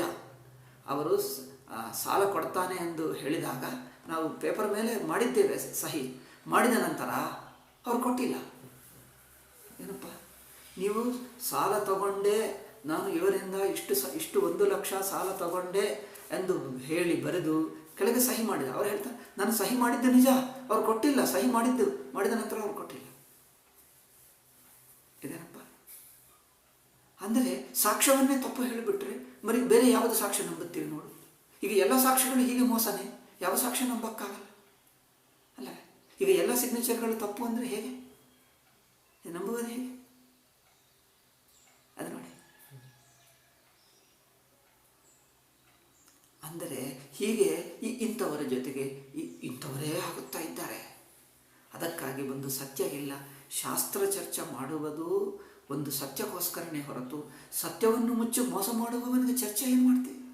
ನಾವೇನೋ ಸತ್ಯ ಇಟ್ಕೊಂಡು ಮಾತಾಡ್ತೀವಿ, ಅವರೇನೋ ಮೋಸ ಇಟ್ಕೊಂಡು ಮಾಡ್ತಾರೆ. ನಮ್ಮ ಸತ್ಯವನ್ನು ಇಲ್ಲ ಹೇಳ್ತಾರೆ. ನಮ್ಮ ಶಾಸ್ತ್ರದಲ್ಲಿ ನಾವು ಭಗವಂತನನ್ನು ವಿವಿಧ ರೂಪಗಳಲ್ಲಿ ನೋಡ್ತೀವಿ ಅಂದರೆ ನಿಮ್ಮದಲ್ಲಿ ಇಲ್ಲ, ನಿಮ್ಮಲ್ಲೇ ಕೆಟ್ಟ ಇದೆ, ನಿಮ್ಮಲ್ಲೇ ಪಕ್ಷಪಾತ ಇದೆ ಭಗವಂತನ ಕುರಿತು ನಮಗೆ ಹೇಳ್ತಾರೆ. ಅವರ ಮತವೇ ಉದಾರವಾಗಿದೆ ಅಂತ ಎಲ್ಲರನ್ನೂ ಸಮಾನವಾಗಿ ಒಪ್ತದಂತೆ. ನಿಮ್ಮಲ್ಲಿ ಅನೇಕ ದೇವರಿರುವರಿಂದ ಒಬ್ಬ ದೇವರು ಇನ್ನೊಬ್ಬ ದೇವರಿಗೆ ಜಗಳನೆ ಮಾಡ್ತಾರೆ. ನಮ್ಮದು ಒಂದೇ ದೇವರಾಗುವುದರಿಂದ ಜಗಳನೆ ಬೇಡ, ಎಲ್ಲರ ಮೇಲೆ ಪ್ರೀತಿ ಇದೆ ಎಂದು ಹೇಳ್ಬಿಡ್ತಾರೆ. ಏನಪ್ಪ, ಒಂದೇ ದೇವರೆಂದು ಒಪ್ಪಿಕೊಂಡವರು ಮುಸ್ಲಿಮರು ಕ್ರಿಶ್ಚಿಯನರು. ಈ ಮುಸ್ಲಿಮರು ಕ್ರಿಶ್ಚಿಯನ್ ಮಧ್ಯೆ ಸದಾ ಕಾಲದಲ್ಲಿ ಎಂದಿಗೂ ಯಾವಾಗಲೂ ಪ್ರೀತಿ ಇದೆ, ಯಾವಾಗಲೂ ಜಗಳ ಆಗಲಿಲ್ಲ. మరి ಒಂದೇ ಗಾಡ್, ಇಬ್ಬರು ಒಪ್ಕೊಂಡಿದ್ದು ಅದೇ ಭಗವಂತನಲ್ಲಿ ವ್ಯತ್ಯಾಸವಿಲ್ಲ. ಅದೇ ದೇವರನ್ನು ಇವರು ಒಪ್ತಾರೆ, ಅದೇ ದೇವರನ್ನು ಇವರು ಒಪ್ತಾರೆ, మరి ವ್ಯತ್ಯಾಸವಿಲ್ಲ. మరి ಪ್ರೇಮ ಇದೆ. ಸುಳ್ಳು ಹೇಳುವುದಕ್ಕೆ ಅರ್ಥವೇ ಇಲ್ಲ. ಮೋಸನೇ ಚರ್ಚೆ ಅಂದರೆ ಏನು? ಸುಳ್ಳು ಹೇಳುವುದು, ಮೋಸ ಮಾಡುವುದು, ಇಲ್ಲದ್ದನ್ನು ಇದೆ ಎಂದು ಹೇಳು, ಇದೇ ಚರ್ಚೆ ಆಗಿಬಿಟ್ಟು ಅವ್ರ ಜೊತೆಗೆ ಯಾವ ಚರ್ಚೆ ಮಾಡೋಕ್ಕಾಗಲ್ಲ. ಅವ್ರ ಜೊತೆಗೆ ಚರ್ಚೆಗೆ ಅರ್ಥವೇ ಇಲ್ಲ. ಏಕೆಂದರೆ ಅಲ್ಲಿ ಸೆನ್ಸಿಯಾರಿಟಿ ಇಲ್ಲ.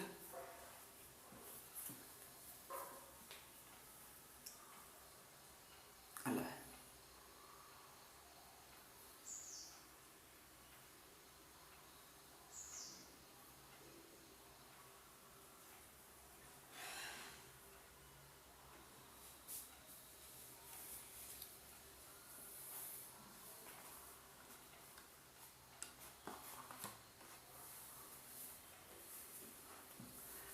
ಇನ್ನೊಂದು ವಾಕ್ಯ, ಆದೇಶ ನೇತಿ ನೇತಿ. ಇದು ನೋಡು, ಆದೇಶ ನೇತಿ ನೇತಿಯನ್ನು ವಿಧೇ ಇಲ್ಲ. ಇನ್ನೊಂದು ಅನ್ಯ ದೇವತದ್ ವಿದಿತಾತ್ ಅವಿದಿತಾತ್ ಅದಿ. ವಿದಿತ ಅವಿದಿತಗಳು ಎರಡನ್ನು ದಾಟಿರುವ ಸ್ವತಃಸಿದ್ಧ. ನೇರಾಗಿ ಹೇಳಿದ್ದೀನಿ ಅಷ್ಟೇ, ಇಲ್ಲಿ ಆಜ್ಞೆ ಇಲ್ಲ. ಇನ್ನೊಂದು ಅಸ್ಥೂಲಂ ಅಣನು ಅಹ್ರಸ್ವ ಅದೀರ್ಘಂ. ಸ್ಥೂಲವಲ್ಲ, ಹ್ರಸ್ವ ಅಲ್ಲ, ದೀರ್ಘವಲ್ಲ, ಅಣು ಅಲ್ಲ, ಅಂದರೆ ಸಣ್ಣದು ಅಲ್ಲ, ದೊಡ್ಡದು ಅಲ್ಲ, ಚಿಕ್ಕದು ಅಲ್ಲ, ಉದ್ದದು ಅಲ್ಲ. ಅಂದರೆ ಎಲ್ಲ ಗುಣಗಳನ್ನು ನಿಷೇಧ ಮಾಡ್ತಾ ಇದ್ದಾನೆ. ಇದರಲ್ಲಿ ಏನು ಆಜ್ಞೆ ಇದೆ? ಇನ್ನೊಂದು ಬ್ರಹ್ಮ ಅಪೂರ್ವಂ ಅನಪರಂ. ಪೂರ್ವ ಅಲ್ಲ, ಅನಂತರ ಅಲ್ಲ, ಅಂದರೆ ಕಾಲ ತೆಗೆದುಬಿಟ್ಟ. ಅನಪರಂ ಅನಂತರಂ. ಬ್ರಹ್ಮ ಅಪೂರ್ವಂ ಅನಪರಂ ಅನಂತರಂ, ಅಂದರೆ ಅದಕ್ಕೆ ಮುಂಚೆ ಇಲ್ಲ, ಅನಂತರವಿಲ್ಲ. ದೆನ್ ಅನಂತರಂ ಅಬಾಹ್ಯಂ. ಪೂರ್ವ ಇಲ್ಲ, ಇದೇನು ಅಪರಂ. ಪೂರ್ವ ಪರ ಅಂದರೆ ಮುಂದೆ ಹಿಂದೆ, ಹಿಂದೆ ಮುಂದೆ ಇಲ್ಲ ಅಂದರೆ ಕಾಲವಿಲ್ಲ. ಇನ್ನೊಂದು ಅನಂತರಂ ಅಂತರಂ ಬಾಹ್ಯಂ. ಅಂತರಂ ಅಂದರೆ ಒಳಗೆ, ಬಾಹ್ಯಂ ಅಂದರೆ ಹೊರಗೆ. ಅನಂತರಂ ಅಬಾಹ್ಯಂ ಅಂದರೆ ಒಳಗೆ ಹೊರಗೆ ಇಲ್ಲ. ಒಳಗೆ ಹೊರಗೆ ಇಲ್ಲ ಅಂದರೆ ದೇಶ ತೆಗೆದುಬಿಟ್ಟ. ಹಿಂದೆ ಮುಂದೆ ಇಲ್ಲ ಅಂದರೆ ಕಾಲ ತೆಗೆದುಬಿಟ್ಟ. ಅಯಮಾತ್ಮ ಅಬಾಹ್ಯಂ. ಅಯಮಾತ್ಮ ಬ್ರಹ್ಮ. ಈ ಆತ್ಮವೇ ಎಲ್ಲವೂ. ಎಲ್ಲವೂ ಅಂದರೆ ಒಳಗೆ ಹೊರಗೆ ಇಲ್ಲ ಅಂದರೆ ಪರಿಮಿತ ಅಲ್ಲ. ಹಿಂದೆ ಮುಂದೆ ಇಲ್ಲ ಅಂದರೆ ಕಾಲ ಇಲ್ಲ. ಬ್ರಹ್ಮ ಅಂದರೆ ಈ ತಾನೇ ಬ್ರಹ್ಮ. ಸರ್ವಾನುಭವ, ಎಲ್ಲವನ್ನು ತನ್ನಲ್ಲೇ ಒಳಗೊಂಡು ತನ್ನಲ್ಲೇ ಎಲ್ಲವನ್ನು ತಾನಾಗೇ ಇರುವ ಒಳಗೊಂಡಿರುವ ಸ್ವತಃಸಿದ್ಧ. ಇದರಲ್ಲಿ ವಿಧಿ ಏನಿದೆ? ಇರುವ ವಸ್ತುವನ್ನು ಯಥಾವತ್ತಾಗಿ ಹೇಳುತ್ತಾ ಇದೆ ಹೊರತು ಆಜ್ಞೆ ಏನಿದೆ? ಇತಿ ಇತ್ಯಾದಿ ಮುಂತಾದ ಬ್ರಹ್ಮಾತ್ಮ ಸ್ವರೂಪ ಪ್ರಧಾನೇಶು ವಾಕ್ಯೇಶು ಬ್ರಹ್ಮಾತ್ಮ ಸ್ವರೂಪವನ್ನೇ ಪ್ರಧಾನವಾಗಿಟ್ಟುಕೊಂಡು ಹೇಳುವುದು. ಪ್ರಧಾನ ಅಂದರೆ ಗುರಿಯಾಗಿ, ಅದನ್ನೇ ಗುರಿಯಾಗಿ ಇಟ್ಟುಕೊಂಡುವ ವಾಕ್ಯಗಳಲ್ಲಿ ವಿಧಿ ವಿಭಕ್ತಿ. ಆಜ್ಞೆ ಮಾಡುವಂಥ ವಿಭಕ್ತಿ ಅಂದರೆ 3 ಲಿಂಗ್ ಲೋಟ್ತವ್ಯ. ಈ 3 ವಿಧಿ ವಿಭಕ್ತಿಗಳು ನಶ್ರೂಯತೆ ನಾ ವಾಕ್ಯದ ಸಂಸ್ಕೃತ ಶೈಲಿಯಲ್ಲಿ ವಾಕ್ಯದ ಪ್ರಾರಂಭದಲ್ಲಿ ನಾ ಹೇಳ್ತಾರೆ. ವಾಕ್ಯದ ಮೊದಲಿನಲ್ಲಿಟ್ಟಿರುವ ನಾ ಬಿಟ್ಟು ಎಲ್ಲ ಓದಿ ಆ ನಾಯನ್ನು ಕೊನೆಗೆ ಸೇರಿಸಿಕೊಳ್ಳಬೇಕು, ಕ್ರಿಯಾಪದ ಜೊತೆಗೆ ಸೇರಿಸಿಕೊಳ್ಳಬೇಕು, ಕ್ರಿಯಾಪದ ಅಥವಾ ಕೃದಂತ. ಸೊ ನ ಶ್ರೂಯತೆ, ಇಲ್ಲಿ ಸುಮ್ಮನೆ ಶ್ರೂಯತೆ ಅಂದರೆ ಕೇಳಿಸ್ತಾ ಇದೆ, ಕೇಳಿಸ್ತಾ ಇದೆ ಅಂದರೆ ಶ್ರುತಿ ಅಂದರೆ ವೇದವು ಕೇಳಿಸ್ತಾ ಇದೆ ಎಂದು ಹೇಳ್ತೀವಿ. ವೇದವು ಹೇಳುತ್ತದೆ ಎಂದು ಹೇಳಲ್ಲ ನಾವು. ಅನುವಾದ ಮಾಡುವಾಗ ಕನ್ನಡದಲ್ಲಿ ವೇದ ಹೇಳುತ್ತದೆ ಎಂದು ಹೇಳ್ತೀವಿ. ವೇದವು ಹೇಳುತ್ತದೆ, ನಾವು ಕೇಳ್ತೀವಿ, ಶ್ರವಣ ಮಾಡ್ತೀವಿ. ಅದಕ್ಕಾಗಿ ವೇದವನ್ನು ಶ್ರವಣ ಮಾಡುವುದರಿಂದ ಓದುತ್ತೇವೆ ಎಂದು ಹೇಳಲ್ಲ, ಶ್ರವಣವನ್ನು ಕೇಳ್ತೀವಿ ನಾವು. ಶ್ರುತಿ ಹೇಳುತ್ತದೆ, ನಾವು ಕೇಳ್ತೀವಿ. ಅದರಿಂದ ನ ಶ್ರೂಯತೆ ಅಂದರೆ ಕೇಳಿಸುವುದಿಲ್ಲ ಅಂದರೆ ವೇದದಲ್ಲಿ ಕೇಳಿಸುವುದಿಲ್ಲ ಅಂದರೆ ವೇದ ಹೇಳುತ್ತಾ ಇಲ್ಲ, ನಾವು ಹಾಗೆ ಕೇಳಲಿಲ್ಲ ಎಂದರ್ಥ. ನ ಶ್ರೂಯತೆ, ಶ್ರೂಯತೆ ಎಂಬುದು ಕರ್ಮಣಿ ಪ್ರಯೋಗ, ಕೇಳಲ್ಪಡುತ್ತದೆ ಎಂದರ್ಥ. ನ ಶ್ರೂಯತೆ ನ ಶ್ರೂಯತೆ ಅಂದರೆ ಕೇಳಿಸ್ತಾ ಇಲ್ಲ ಅಂದರೆ ಶ್ರುತಿಯಲ್ಲಿ ಹೇಳಲಿಲ್ಲ. ಶಕ್ಯ ಕಲ್ಪನಾವ, ಶ್ರುತಿಯಲ್ಲಿ ಹೇಳಲೂ ಇಲ್ಲ, ಹೇಳದಿದ್ದರೂ ಅದರ ತಾತ್ಪರ್ಯಾರ್ಥ ಮಾಡ್ತೀವಿ ನೋಡಿ, ಆರ್ಥಿಕ ಅರ್ಥ. ಅಕ್ಷರಾರ್ಥ ಇಲ್ಲದಿದ್ದರೂ ಈ ಸಂದರ್ಭ ನೋಡಿದ್ದರೆ ಇದೇ ಅರ್ಥ ಎಂದು. ಅಕ್ಷರಾರ್ಥ ಬೇರೆ, ತಾತ್ಪರ್ಯಾರ್ಥ ಬೇರೆ, ಲಕ್ಷ್ಯಾರ್ಥ ಬೇರೆ. ಉದಾಹರಣೆಗೆ ನಾನು ಹೇಳಿದ್ದೀನಿ, ಅವರು ಹೇಳ್ತಾನೆ ನಾನು ಮೂಕ, ನಾನು ಹುಟ್ಟಿನಿಂದ ನಾನು ಮೂಕ, ನನಗೆ ಮಾತಾಡೋಕ್ಕೆ ಬರಲ್ಲ ಎಂದು ಹೇಳ್ತಾರೆ. ಹೇಳಿದ ಅಕ್ಷರಾರ್ಥ ಅವರು ಮೂಕ, ಮಾತಾಡೋಕ್ಕೆ ಬರಲ್ಲ. ಲಕ್ಷ್ಯಾರ್ಥ ನೋಡಿದ್ದರೆ ಅವ್ರಿಗೆ ಮಾತಾಡೋಕ್ಕೆ ಬರ್ತದೆ. ಮಾತಾಡಿದ್ದೇನಲ್ಲ, ನಾನು ಮೂಕ, ನನಗೆ ಮಾತಾಡೋಕ್ಕೆ ಬರಲ್ಲ ಎಂದು ಹೇಳುವುದರಿಂದಲೇ ಅವರು ಮೂಕನಲ್ಲ ಎಂದು ಗೊತ್ತಾಯ್ತು. ಹೀಗೆ ಇದರಿಂದ ಏನಾಗ್ತದೆ ಅಂದರೆ, ಹೀಗೆ ಅಕ್ಷರಾರ್ಥ ಶ್ರುತಿ ಹೇಳುತ್ತಾ ಇಲ್ಲ, ವಿಧಿ ವಿಭಕ್ತಿ ಇಲ್ಲ. ಕೆಲವೊಮ್ಮೆ ವಿಧಿ ವಿಭಕ್ತಿ ನೇರಾಗಿಲ್ಲದಿದ್ದರೂ ಇಲ್ಲಿ ವಿಧಿ ವಿಭಕ್ತಿ ಸೇರಿಸಿಕೊಳ್ಳಬೇಕು ಅನಿಸುತ್ತದೆ. ಶಕ್ಯ ಕಲ್ಪನಂವಾ ಅಂದರೆ ತಂದು ಸೇರಿಸಿಕೊಳ್ಳೋಕ್ಕೆ ಕೆಲವೊಮ್ಮೆ ಕರ್ಮಕಾಂಡದಲ್ಲಿ ಹಾಗಿರುತ್ತದೆ. ವಿಧಿ ಒಂದು ಕಡೆ ಬೇರೆ ಕಡೆ ಹೇಳುತ್ತಾರೆ, ಇಲ್ಲಿ ಹೇಳಲಿಲ್ಲ. ಆದರೂ ಅದು ಇದು ಒಂದೇ ವಿಷಯ ಆಗುವುದರಿಂದ, ಒಂದೇ ಪ್ರಸಂಗ ಆಗುವುದರಿಂದ ಒಂದು ಕಡೆ ಹೇಳ್ತಾನೆ ಈ ಕರ್ಮ ಮಾಡಬೇಕು ಎಂದು ಹೇಳಿ, ಈಗ ಆ ಕರ್ಮ ಕುರಿತು ಹೇಳಿ ಹೀಗೆ ಮಾಡುತ್ತಾನೆ ಎಂದು ಹೇಳುತ್ತದೆ. ಅಂದರೆ ಅಗ್ನಿಯಲ್ಲಿ ಇದನ್ನು ಹಾಕುತ್ತಾನೆ, ತುಪ್ಪವನ್ನು ಹಾಕುತ್ತಾನೆ ಹೇಳಿದ್ದಾನೆ ಹೊರತು ಹಾಕು ಎಂದು ಆಜ್ಞೆ ಮಾಡ್ತಾ ಇಲ್ಲವಲ್ಲ. ಅಂದರೆ ಹಾಕುತ್ತಾನೆ ಎಂದು ಹೇಳಿದ್ದರೂ ಅದರ ಅರ್ಥ ಹಾಕು ಎಂದೇ ಅರ್ಥ, ಆ ಆಜ್ಞೆನೇ ಮಾಡುತ್ತಾ ಇದ್ದಾನೆ. ಉದಾಹರಣೆಗೆ ನೋಡು, ಈ ರೋಗ ಬಂದಿರುವವರು ಈ ಔಷಧಿ ತಗೊಳ್ತಾರೆ, ಅದರಿಂದ ಅವರಿಗೆ ವಾಸಿ ಆಗ್ತದೆ. ಎಲ್ಲರಿಗೂ ಬೇಕು ಈ ರೋಗಕ್ಕೆ ಔಷಧಿ ಏನು ಎಂದು ತಿಳ್ಕೊಳ್ಳಬೇಕು.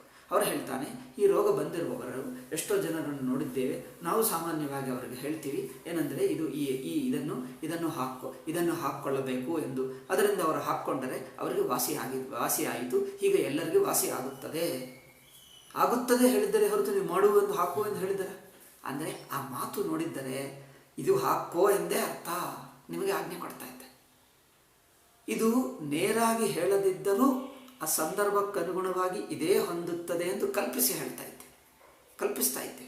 ಹಾಗೆ ಇಲ್ಲಿ ನೇರಾಗಿ ಹೇಳಲು ಇಲ್ಲ, ಹೇಳದಿದ್ದರೂ ಆ ಸಂದರ್ಭ ನೋಡಿಕೊಂಡು ಇದೆಲ್ಲ ಯಾವ ಗುಣವಿಲ್ಲ, ಅದು ಇಲ್ಲ, ನಾನು ವ್ಯಕ್ತಿ ಅಲ್ಲ, ದೇಹ ಇಲ್ಲ, ಇಂದ್ರಿಯವಿಲ್ಲ, ಮನಸ್ಸು ಇಲ್ಲ, ನಾನು ಇಲ್ಲ ಎಂದು ಹೇಳಿದ ನಂತರ ನಾನು ಮಾಡುವಂದರೆ, ನಾನು ಇಲ್ಲ ಎಂದು ಹೇಳಿದ ನಂತರ, ನಾನೆಂಬ ಬುದ್ಧಿ ಇಲ್ಲ ಎಂದು ಹೇಳಿದ ನಂತರ ಯಾರು ನಾನೆಂಬರು ಉಳಿಯುತ್ತಾರೆ ಆಜ್ಞೆ ಮಾಡುವುದಕ್ಕೆ? ಆಜ್ಞೆ ಹೇಳುವುದು ಯಾರಿಗೆ? ಆಜ್ಞೆ ಮಾಡುವುದು ಯಾರಿಗೆ? ಆ ಆಜ್ಞೆಯನ್ನು ಆಚರಿಸುವರು ಯಾರು? ನಾನೆಂಬ ಬುದ್ಧಿ ತೆಗೆದು ಬಿಟ್ಟ ನಂತರ ಆಜ್ಞೆ ಕೊಟ್ಟರೆ ಈಗ ಬ್ರಹ್ಮವನ್ನು ಆಚರಿಸು ಅಂದರೆ ಈ ಕೇಳುವರು ಯಾರು? ಆಜ್ಞೆಯನ್ನು ನಾನು ಎಂದು ತೆಗೆದು ಬಿಟ್ಟಿದ್ದೀವಲ್ಲ. ಆಜ್ಞೆಯನ್ನು ಆಚರಿಸುವವರು ಯಾರು? ಆಜ್ಞೆ ಯಾರಿಗೆ ಮಾಡಲಿ? ಅದಕ್ಕಾಗಿ ಆಜ್ಞಾ ವಾಕ್ಯ ಅಲ್ಲಿ ಇಲ್ಲ, ಕಲ್ಪಿಸುವಕ್ಕೆ ಆಗಲ್ಲ. ಶಕ್ಯ ಕಲ್ಪನಾವ ಮುಂದಿಂದು ಈಗ ಇವನೇನು ಹೇಳಿದ್ದ, ಸರ್ವಂ ಖಲ್ವಿದಂ ಬ್ರಹ್ಮ ಎಂದು ಹೇಳಿ ಅಲ್ಲಿ ಅದರ ಪಕ್ಕಕ್ಕೆ ಆಜ್ಞೆ ಕೊಟ್ಟರು ನೋಡಿ, ಸರ್ವಂ ಖಲ್ವಿದಂ ಬ್ರಹ್ಮ ತಜ್ಜಲಾನ್ ಇತಿ ಉಪಾಸೀತ ಶಾಂತಃ ಉಪಾಸೀತ ಇತಿ ಶಾಂತಃ ಉಪಾಸೀತ. ಉಪಾಸನ ಮಾಡಬೇಕು. ಉಪಾಸ್ತೆ ಎನ್ನುವುದು ಆತ್ಮನೇ ಪದ, ಉಪಾಸೀತ ಎನ್ನುವುದು ಒಂದು ಆಜ್ಞೆ ಆಗುತ್ತಾ ಇದೆ. ಉಪಾಸ ಮಾಡಬೇಕು ಎಂದದು ಲಿಂಗ ಆಗ್ತಾ ಇದೆ, ಒಂದು ಆಜ್ಞಾರ್ಥಕ ವಿಧಿ ಇದೆ ಉಪಾಸೀತ. ಇಲ್ಲಿ ಆ ವಾಕ್ಯವನ್ನು ಎತ್ತಿ ವಿದ್ಯಾರ್ಥಿಯ ಮಾತನ್ನು ಎತ್ತಿದ, ಅದನ್ನು ಎತ್ತಿ ಉತ್ತರ ಕೊಡ್ತಾ ಇದ್ದಾನೆ. ಸರ್ವಂ ಖಲ್ವಿದಂ ಬ್ರಹ್ಮ ಇದೆಲ್ಲವೂ ಬ್ರಹ್ಮ ಇತ್ಯಾದ್ಯುಪಾಸನಾ ವಿಧಿ ಪರೆ. ಇದು ಎಲ್ಲವೂ ಬ್ರಹ್ಮ ಎನ್ನುವುದು ಇದ್ದ ಸತ್ಯವನ್ನು ಹೇಳುತ್ತಾ ಇಲ್ಲ. ಇಲ್ಲಿ ನೋಡಿ, ಇದೆಲ್ಲವೂ ಬ್ರಹ್ಮ ಎನ್ನುವುದು ಇರುವ ಸತ್ಯವನ್ನು ಹೇಳುತ್ತಾ ಇದ್ದಾನ. ಇದೆಲ್ಲವೂ ಬ್ರಹ್ಮ ಎಂದು ನೀವು ಭಾವಿಸ್ಕೋ, ನೀನು ಹಾಗೆ ಊಹಿಸ್ಕೋ, ನೀವು ಹಾಗೆ ಭಾವನೆ ಮಾಡು ಹೇಳ್ತಾ ಇದ್ದ ಅಲ್ಲ. ಅವನು ಸಜ್ಜನ ಎಂದು ನೀನು ಭಾವಿಸ್ಕೋ, ಅವನು ಸಜ್ಜನ ಎಂದು ಹೇಳುತ್ತಾ ಇದ್ದೀನ, ಅಥವಾ ಅವನು ಸಜ್ಜನನೆಂದು ನೀವು ಮನಸ್ಸಿನಲ್ಲಿ ಇಟ್ಕೋ. ಅಪ್ಪ ಅವರು ಏನೇ ಇರಲಿ ಬಿಡು, ನೀನು ಮಾತ್ರ ಸಜ್ಜನ ಎಂದು ಮನಸ್ಸಿಗೆ ಭಾವಿಸ್ಕೋ, ನಿಮ್ಮ ಮನಸ್ಸಿಗೂ ಸಮಾಧಾನವಾಗ್ತದೆ. ಅವರನ್ನು ಕೆಟ್ಟವನು ಎಂದು ತಿಳ್ಕೊಂಡ್ರೆ ನಿಮ್ಮ ಮನಸ್ಸಿಗೂ ಡಿಸ್ಟರ್ಬ್ ಆಗಿ ದ್ವೇಷ ಬರುತ್ತದೆ. ಅದರಿಂದ ನೀವು ದ್ವೇಷ ಮಾಡಿಕೊಳ್ಳಬೇಡ. ಅವನು ಕೆಟ್ಟವನೇ ಆಗಬಹುದು, ಪರವಾಗಿಲ್ಲ, ನೀವು ಮಾತ್ರ ಮನಸ್ಸಿಗೆ ಒಳ್ಳೆಯವನೇ ಎಂದು ಇಟ್ಕೊಂಡರೆ ನಿಮ್ಮ ಮನಸ್ಸಿಗೂ ಸಮಾಧಾನವಾಗುತ್ತೆ. ಇಲ್ಲಿ ಇಟ್ಕೋ ಎನ್ನುವುದು ಅವನು ಆಗಿದ್ದಾನೆ ಎನ್ನುವುದಕ್ಕೆ ವ್ಯತ್ಯಾಸ ಇಲ್ಲವಾ? ಅವನು ಸಜ್ಜನ ಎಂದು ನಾನು ಹೇಳುತ್ತಾ ಇಲ್ಲ, ಸಜ್ಜನ ಎಂದು ನಿಮ್ಮ ಮನಸ್ಸಿಗೆ ಇಟ್ಕೋ, ನಿಮಗೆ ಸಮಾಧಾನವಾಗುತ್ತದೆ. ಇಲ್ಲಿ ಸತ್ಯವನ್ನು ಹೇಳುತ್ತಾ ಇಲ್ಲ, ನಿಮ್ಮ ಮನಸ್ಸನ್ನು ಇಟ್ಕೊಂಡರೆ ನಿಮ್ಮ ಮನಸ್ಸಿಗೂ ಸಮಾಧಾನ. ಅವನು ಹೇಗಿದ್ದಾನೆ ಹೇಳುತ್ತಾ ಇಲ್ಲ, ಅವನು ಸಜ್ಜನನೋ ದುರ್ಜನನೋ ನಿಮಗೆ ಯಾವುದೂ ಗೊತ್ತಿಲ್ಲ. ನೀವು ಅವನು ಒಳ್ಳೆಯವನೆಂದು ಇಟ್ಕೊಂಡರೆ ನಿಮ್ಮ ಮನಸ್ಸಿಗೆ ದ್ವೇಷ ಉಂಟಾಗಲ್ಲ, ನಿಮ್ಮ ಮನಸ್ಸಿಗೂ ಸಮಾಧಾನವಾಗುತ್ತದೆ. ಅಷ್ಟೇ ಹೇಳಿದ್ದೇವೆ ಹೊರತು ಅವನು ಯಾರು ಎಂದು ಹೇಳಿದ್ದೀವಿ. ಹಾಗೆ ಇಲ್ಲಿ ಇದು ವ್ಯತ್ಯಾಸ ಇದೆ ನೋಡಿ. ಒಬ್ಬ ವ್ಯಕ್ತಿ ಕುರಿತು ಹೇಳಿದ್ದು ಏತಕ್ಕೆ? ಅವನು ಹೇಗಿದ್ದಾನೆ ಎಂದು ವಾಸ್ತವವನ್ನು ಹೇಳ್ತಾ ಇದ್ದೀರಾ, ಅಥವಾ ನೀವು ಊಹಿಸಿಕೊಳ್ಳುವುದಕ್ಕೆ ಹೇಳ್ತಾ ಇದ್ದೀವಾ? ನೀವು ಹಾಗೆ ಇಟ್ಕೋ, ಅವನು ಹೇಗಿದ್ದಾನೆ ಎಂದು ಹೇಳುತ್ತಾ ಇಲ್ಲ, ಅವನು ಇದ್ದಾನೆ ಎಂದು ನೀವು ಇಟ್ಕೋ ಅಷ್ಟೇ. ಇದು ಅಂದರೆ ವಿಧಿಪರೇಶಿತು ಇತ್ಯಾದ್ಯುಪಾಸನಾ ವಿಧಿಪರೇಶಿತು. ಅಂದರೆ ಸರ್ವಂ ಖಲ್ವಿದಂ ಬ್ರಹ್ಮ ಎಂಬುದು ಯಾವ ಸಂದರ್ಭದಲ್ಲಿ ಬಂತೋ ಛಾಂದೋಗ್ಯದಲ್ಲಿ, ಆ ಸಂದರ್ಭದಲ್ಲಿ ಈ ಮಾತು ಹೇಳಿದ್ದಿದೆ ನಿಜ. ಆದರೆ ಅದು ಮೊದಲು ವಿಧಿ ಹೇಳಿ, ಹೀಗೆ ಪರಮಾತ್ಮವನ್ನು ಉಪಾಸನ ಮಾಡು ಎಂದು ಹೇಳಿ, ಹೇಗೆ ಅಂದರೆ ಹೀಗೆಂದು ಉಪಾಸನ ಮಾಡು, ಮೊದಲು ಪರಮಾತ್ಮನನ್ನು ಉಪಾಸನ ಮಾಡು, ಭಾವನೆ ಮಾಡು. ಆಯಿತು, ಭಾವಿಸ್ಕೋ, ಊಹಿಸ್ಕೋ. ಏನೆಂದು ಊಹಿಸಿಕೊಳ್ಳಬೇಕು? ಹೀಗೆ ಎಂದು ಊಹಿಸ್ಕೋ. ಹೀಗೆ ಎಂದು ನೀವು ಊಹಿಸಿಕೊಳ್ಳುವುದಕ್ಕೆ ಪರಮಾತ್ಮನ ಕುರಿತು ಹೇಳಿದ್ದೇವೆ ಹೊರತು ಪರಮಾತ್ಮ ಹೀಗೆ ಇದ್ದಾನೆ ಎಂದು ಹೇಳಿದ್ದಲ್ಲ. ಹೀಗೆ ಇದ್ದಾನೆ ಎಂದು ಹೇಳಿದ್ದಲ್ಲ, ಹೀಗೆ ಇದ್ದಾನೆಂದು ನೀನು ಊಹಿಸ್ಕೋ. ನೀವು ಊಹಿಸಿಕೊಳ್ಳುವುದಕ್ಕೆ ಹೇಳಿದ್ದೇ ಹೊರತು. ಆದ್ದರಿಂದ ವಿಧಿಪರೇಶು ವಸ್ತುಸ್ವರೂಪ ನಿರ್ಧಾರಣಂ ನ ಕ್ರಿಯತೆ. ಇದು ವಿಧಿಪರೇಶು, ವಿಧಿಪರವಾದ ವಾಕ್ಯಗಳಲ್ಲಿ ವಸ್ತುಸ್ವರೂಪ ನಿರ್ಧಾರಣಂ ನ ಕ್ರಿಯತೆ. ಇಲ್ಲಿ ಈ ಉಪಾಸನಾ ವಿಧಿ ಹೇಳಿ ಆಜ್ಞೆ ಕೊಟ್ಟು, ಈ ಆಜ್ಞೆಯನ್ನು ಆಚರಿಸುವುದಕ್ಕೆ ಪರಮಾತ್ಮ ಕುರಿತು ಹೇಳಿದ್ದೇವೆ. ಉಪಾಸನ ಎಂಬುದು ಆಜ್ಞೆ. ಹೀಗೆ ಭಗವಂತನನ್ನು ಉಪಾಸನ ಮಾಡಬೇಕು. ಆಯಿತು, ಉಪಾಸನ ಮಾಡ್ತೀನಿ. ಏನೆಂದು ಮಾಡಬೇಕು ಅಂದರೆ ನಿಮ್ಮ ಉಪಾಸನ ಸೌಕರ್ಯಕ್ಕೋಸ್ಕರ ಪರಮಾತ್ಮ ಹೀಗೆ ಎಂದು ಹೇಳಿದ್ದೆ. ಆ ಪರಮಾತ್ಮ ಕುರಿತು ಹೇಳಿದ್ದು ಉಪಾಸನ ಎಂಬ ಆಜ್ಞೆ ಇದೆ ನೋಡು, ಸಾಧನ, ಅದಕ್ಕೆ ಅನುಕೂಲತಕ್ಕೋಸ್ಕರ ಹೇಳಿದ್ದೇವೆ ಹೊರತು ಅವನ ಸ್ವರೂಪವಾಗಿ ಹೇಳ್ತಾ ಇಲ್ಲ. ಅದರಿಂದ ನೋಡಿ, ವಾಕ್ಯ ನೋಡಿ, ವಸ್ತು ಸ್ವರೂಪ ನಿರ್ಧಾರಣಲ್ಲಿ ಆಗುತ್ತಾ ಇಲ್ಲ. ವಸ್ತು ಸ್ವರೂಪ ನಿರ್ಧಾರಣ ಅಂದರೆ ಪರಮಾತ್ಮ ಹೀಗಿದ್ದಾನೆ ಎಂದು ಇರುವ ಸತ್ಯವನ್ನು ಹೇಳುವುದಕ್ಕೆ ಬಂದಿಲ್ಲ ಆ ವಾಕ್ಯ. ಹೀಗೆ ನೀವು ಮಾಡ್ಕೋ ಎಂದು ಹೇಳುವುದಕ್ಕೆ ಬಂದಿದೆ. ಇದು ವಿಧಿಪರ ವಾಕ್ಯೇಶು. ಅದು ವಾಕ್ಯ ಚೆನ್ನಾಗಿದೆ ನೋಡಿ. ಇತ್ಯಾದಿ ಉಪಾಸನಾ ವಿಧಿಪರ ವಾಕ್ಯೇಶು, ಉಪಾಸನವನ್ನು ವಿಧಿಸುವ ವಾಕ್ಯಗಳು. ವಿಧಿಪರ ಅಂದರೆ ವಿಧಿಸುವುದೇ ಗುರಿಯಾಗಿ ಇಟ್ಟುಕೊಂಡುವ ವಾಕ್ಯಗಳಲ್ಲಿ ವಸ್ತು ಸ್ವರೂಪ ನಿರ್ಧಾರಣಂ ನ ಕ್ರಿಯತೆ. ವಸ್ತುವಿನ ಸ್ವರೂಪವು ಹೀಗಿದೆ ಎಂಬುದು ಅಲ್ಲಿ ನಿರ್ಧರಿಸುವುದಕ್ಕಲ್ಲ, ನಿರ್ಧರಿಸುತ್ತಾ ಇಲ್ಲ. ನಚ ಅನ್ಯತ್ರ ಶ್ರುತಸ್ಯ ವಿಧೇಹೆ ಶೇಷತ್ವಂ ಸ್ವಪ್ರಕರಣೆ ಉಪದಿಷ್ಟಸ್ಯ ಬ್ರಹ್ಮಾತ್ಮನಃ ಇತಿ ನ್ಯಾಯಂ ಕಲ್ಪಯಿತು ಅತಿ ಪ್ರಸಂಗ. ಕೆಲವೊಮ್ಮೆ ಏನಾಗ್ತದೆ ಅಂದರೆ ಅಲ್ಲಿ ವಿಧಿ ಇಲ್ಲದಿದ್ದರೂ ಬೇರೆ ಪ್ರಸಂಗದಲ್ಲಿ ಹೇಳಿದ್ದನ್ನು ಇಲ್ಲಿಗೆ ಬಂದು ಸೇರಿಸಿಕೊಳ್ಳಬೇಕು. ಕೆಲವೊಮ್ಮೆ ಇರುತ್ತದೆ, ಇದು ಕರ್ಮಕಾಂಡದಲ್ಲಿರುತ್ತದೆ. ಒಂದು ಕಡೆ ವಿಧಿ ಹೇಳ್ತಾರೆ, ಇದು ಮಾಡು, ಈಗ ನೀವು ಭಾವನೆ ಮಾಡ್ಕೋ, ಏನೆಂದು ಇದು ಎಂದು ಹೇಳುತ್ತದೆ. ಕೆಲವೊಮ್ಮೆ ಏನು ಹೇಳ್ತದೆ, ಹೀಗೆಂದು ಪರಮಾತ್ಮ ಎಂದು ಹೇಳಿಬಿಟ್ಟು ಆಜ್ಞೆ ಕೊಡಲ್ಲ. ಆದರೆ ಈ ಪರಮಾತ್ಮನನ್ನು ಮಾಡಿದವರಿಗೆ, ಭಾವನೆ ಮಾಡಿದವರಿಗೆ ಸತ್ತು ಹೋದ ನಂತರ ವೈಕುಂಠ ಪ್ರಾಪ್ತಿ ಎಂದು ಹೇಳಿಬಿಡ್ತಾರೆ. ಇಲ್ಲಿ ಆಜ್ಞೆ ಕೊಟ್ಟಿಲ್ಲವಲ್ಲ. ಅಂದರೆ ಭಗವಂತನನ್ನು ಹೀಗೆ ಭಾವಿಸ್ಕೋ, ಹೀಗೆ ಭಾವಿಸ್ತಾ ಇದ್ದರೆ ಆ ಭಾವನಕ್ಕನುಗುಣವಾಗಿ ನಿಮಗೆ ಈಶ್ವರ ದರ್ಶನ ಹುಟ್ಟುತ್ತದೆ, ಭಾವನಕ್ಕನುಗುಣವಾಗಿ ಈಶ್ವರ ದರ್ಶನ ನಿಮಗೆ ಆಗುತ್ತದೆ ಎಂದು ಹೇಳಿದ್ದು. ಈಗ ಈಶ್ವರ ಅನುಭವ ಇಲ್ಲ, ಹೊಸದಾಗಿ ಈಶ್ವರ ಅನುಭವ ಹುಟ್ಟುತ್ತದೆ. ನೋಡಿ, ರಾಮಕೃಷ್ಣ ಶಿವ ಹೀಗಿರುತ್ತಾನೆ ನೋಡಿ. ಒಬ್ಬನು ರಾಮಾನುಭವ, ಕೃಷ್ಣಾನುಭವ, ಶಿವಾನುಭವ ಎಂಬುದು ಈಗ ನಮ್ಮ ಅನುಭವದಲ್ಲಿದೆಯಾ? ಇಲ್ಲ. ನಮ್ಮ ಅನುಭವದಲ್ಲಿ ಇಲ್ಲದ ರೂಪವನ್ನು ನಾನು ಹೇಳಿಬಿಟ್ಟಾಗ ನೀವು ಅದನ್ನೇ ಭಾವಿಸ್ಕೊಂಡು ಭಾವಿಸ್ಕೊಂಡು ಭಾವಿಸ್ಕೊಂಡು ಭಾವಿಸ್ಕೊಂಡು ಮನಸ್ಸಿಗೆ ಒಂದು ಸಾಮರ್ಥ್ಯ ಹುಟ್ಟುತ್ತದೆ. ಸಾಮರ್ಥ್ಯ ಹುಟ್ಟಿ ಅದೇ ಭಾವಿಸಿದ್ದು ಮನಸ್ಸಿನಲ್ಲಿ ಸ್ಥಿರವಾಗಿ ಬಂದುಬಿಡ್ತದೆ. ಈಗ ರೂಪ ಕಂಡು ಬರುವುದು ಶುರುವಾಗ್ತದೆ. ಅಂದರೆ ನಿಮ್ಮ ಮನಸ್ಸು ಆ ರೂಪವನ್ನು ಗಟ್ಟಿಗೊಳಿಸಿಕೊಂಡು ಅದು ನೋಡುವುದು ಶುರುವಾಯಿತು ಅಷ್ಟೇ. ನಮ್ಮ ಮನಸ್ಸೇ ಒಂದು ಭಾವನೆಯನ್ನು ಗಟ್ಟಿ ಮಾಡಿಕೊಂಡು ನೋಡುವುದು ಶುರು ಮಾಡ್ತದೆ. ನೀವು ಯಾವುದೇ ಒಂದು ಅಭ್ಯಾಸ, ಶ್ಲೋಕ ಇದೆ ನೋಡಿ, ಮೊದಲನೇ ಸಲ ಶ್ಲೋಕ ಹೇಳಿದ್ದರೆ ನಿಮಗೇನು ಮನಸ್ಸಿಗೆ ಹೊಳೆಯುವುದೇ ಅಲ್ಲ. ಒಂದು ಸಲ ಹೇಳಿದ್ದೆ, ಕೇಳಿದ್ದೀರಿ, ನೀವು ಬಾಯಿದಿಂದ ಹೇಳಿದ್ದೀರಿ, ಈಗ ನೆನಪಿಸ್ಕೊ, ಮನಸ್ಸಿಗೇನು ಹೊಳೆಯುವುದೇ ಅಲ್ಲ.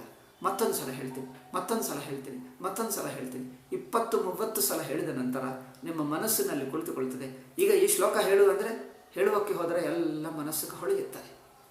ಕಂಠಸ್ಥ ಮಾಡಿರುವ ಶ್ಲೋಕ ನಿಮ್ಮ ಮನಸ್ಸಿಗೆ ಹೇಗೆ ಹೊಳೆಯುತ್ತದೋ ಹಾಗೆ ಒಂದು ಭಗವಂತನ ರೂಪ, ರಾಮಚಂದ್ರ ಹೇಗಿದ್ದಾನೆ, ಕೃಷ್ಣ ಹೇಗಿದ್ದಾನೆ ಎಂದು ಹೇಳಿದ್ದಾಗ ನೀವು ಅದನ್ನೇ ಭಾವಿಸ್ಕೊಳ್ತಾ ಮನಸ್ಸು ಗಟ್ಟಿಗೊಳಿಸುವುದು. ಮಾಡಿ ಮನಸ್ಸಿನಿಗೆ ಸಂಸ್ಕಾರ ರೂಪವಾಗಿ ಒಳಗೆ ನಿಂತು ಬಿಡ್ತದೆ. ಮತ್ತು ಕೃಷ್ಣ ಅಂದರೆ ಅದೇ ರೂಪ ನಿಮಗೆ ಮನಸ್ಸಿಗೆ ಕಂಡು ಬರ್ತದೆ.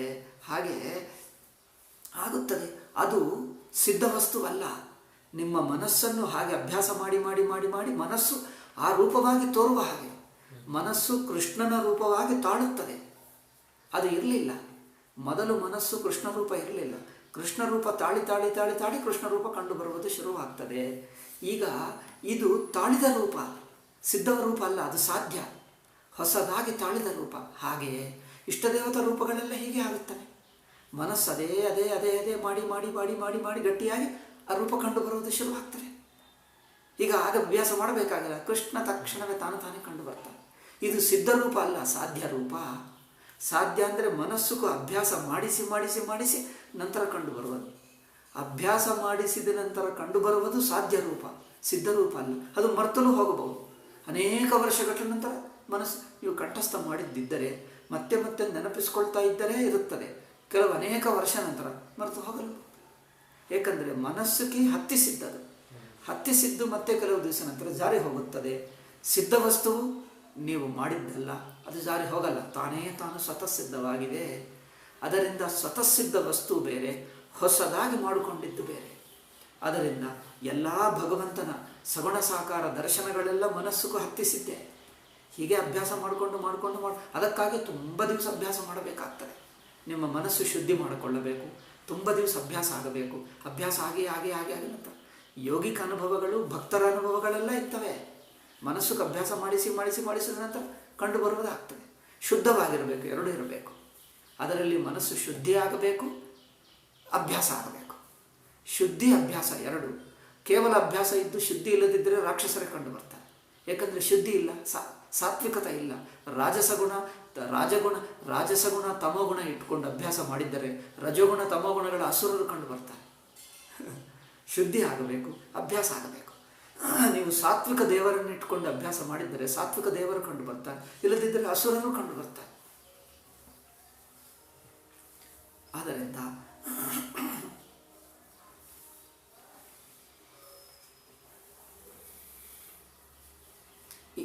ಆದ್ದರಿಂದ ಇದು ಸಾಧ್ಯವಾಗುತ್ತದೆ. ಕೆಲವು ಕಡೆ ಒಂದು ಕಡೆ ಹೇಳ್ತದೆ ಹೀಗೆ ಭಗವಂತನಿದ್ದಾನೆ ಎಂದು ಹೇಳಿಬಿಟ್ಟು ಇದನ್ನು ಉಪಾಸನ ಮಾಡಿದ್ದರೆ ನಿಮಗೆ ಈ ದರ್ಶನ ಆಗುತ್ತದೆ, ಸತ್ತು ಹೋದ ನಂತರ ಈ ಲೋಕ ಪ್ರಾಪ್ತಿ ಆಗುತ್ತದೆ ಎಂದು ಹೇಳಿದೆ. ಬಟ್ ಆಜ್ಞೆ ಹೇಳಲಿಲ್ಲ. ಅಂದರೆ ಇದು ಮಾಡಿದ್ದರೆ ಇದೇ ಆಗುತ್ತದೆ. ಇದು ಮಾಡಿದ್ದರೆ ಈ ಫಲ ಎಂಬುದು ಪ್ರಯತ್ನದ ನಂತರ ಆಗುವ ಫಲವೇ ಹೊರತು ಇದು ಪುಸ್ತಕ ಎಂದು ಹೇಳಿಬಿಟ್ರೆ ತಕ್ಷಣ ತಿಳಿಯುವುದಲ್ಲ.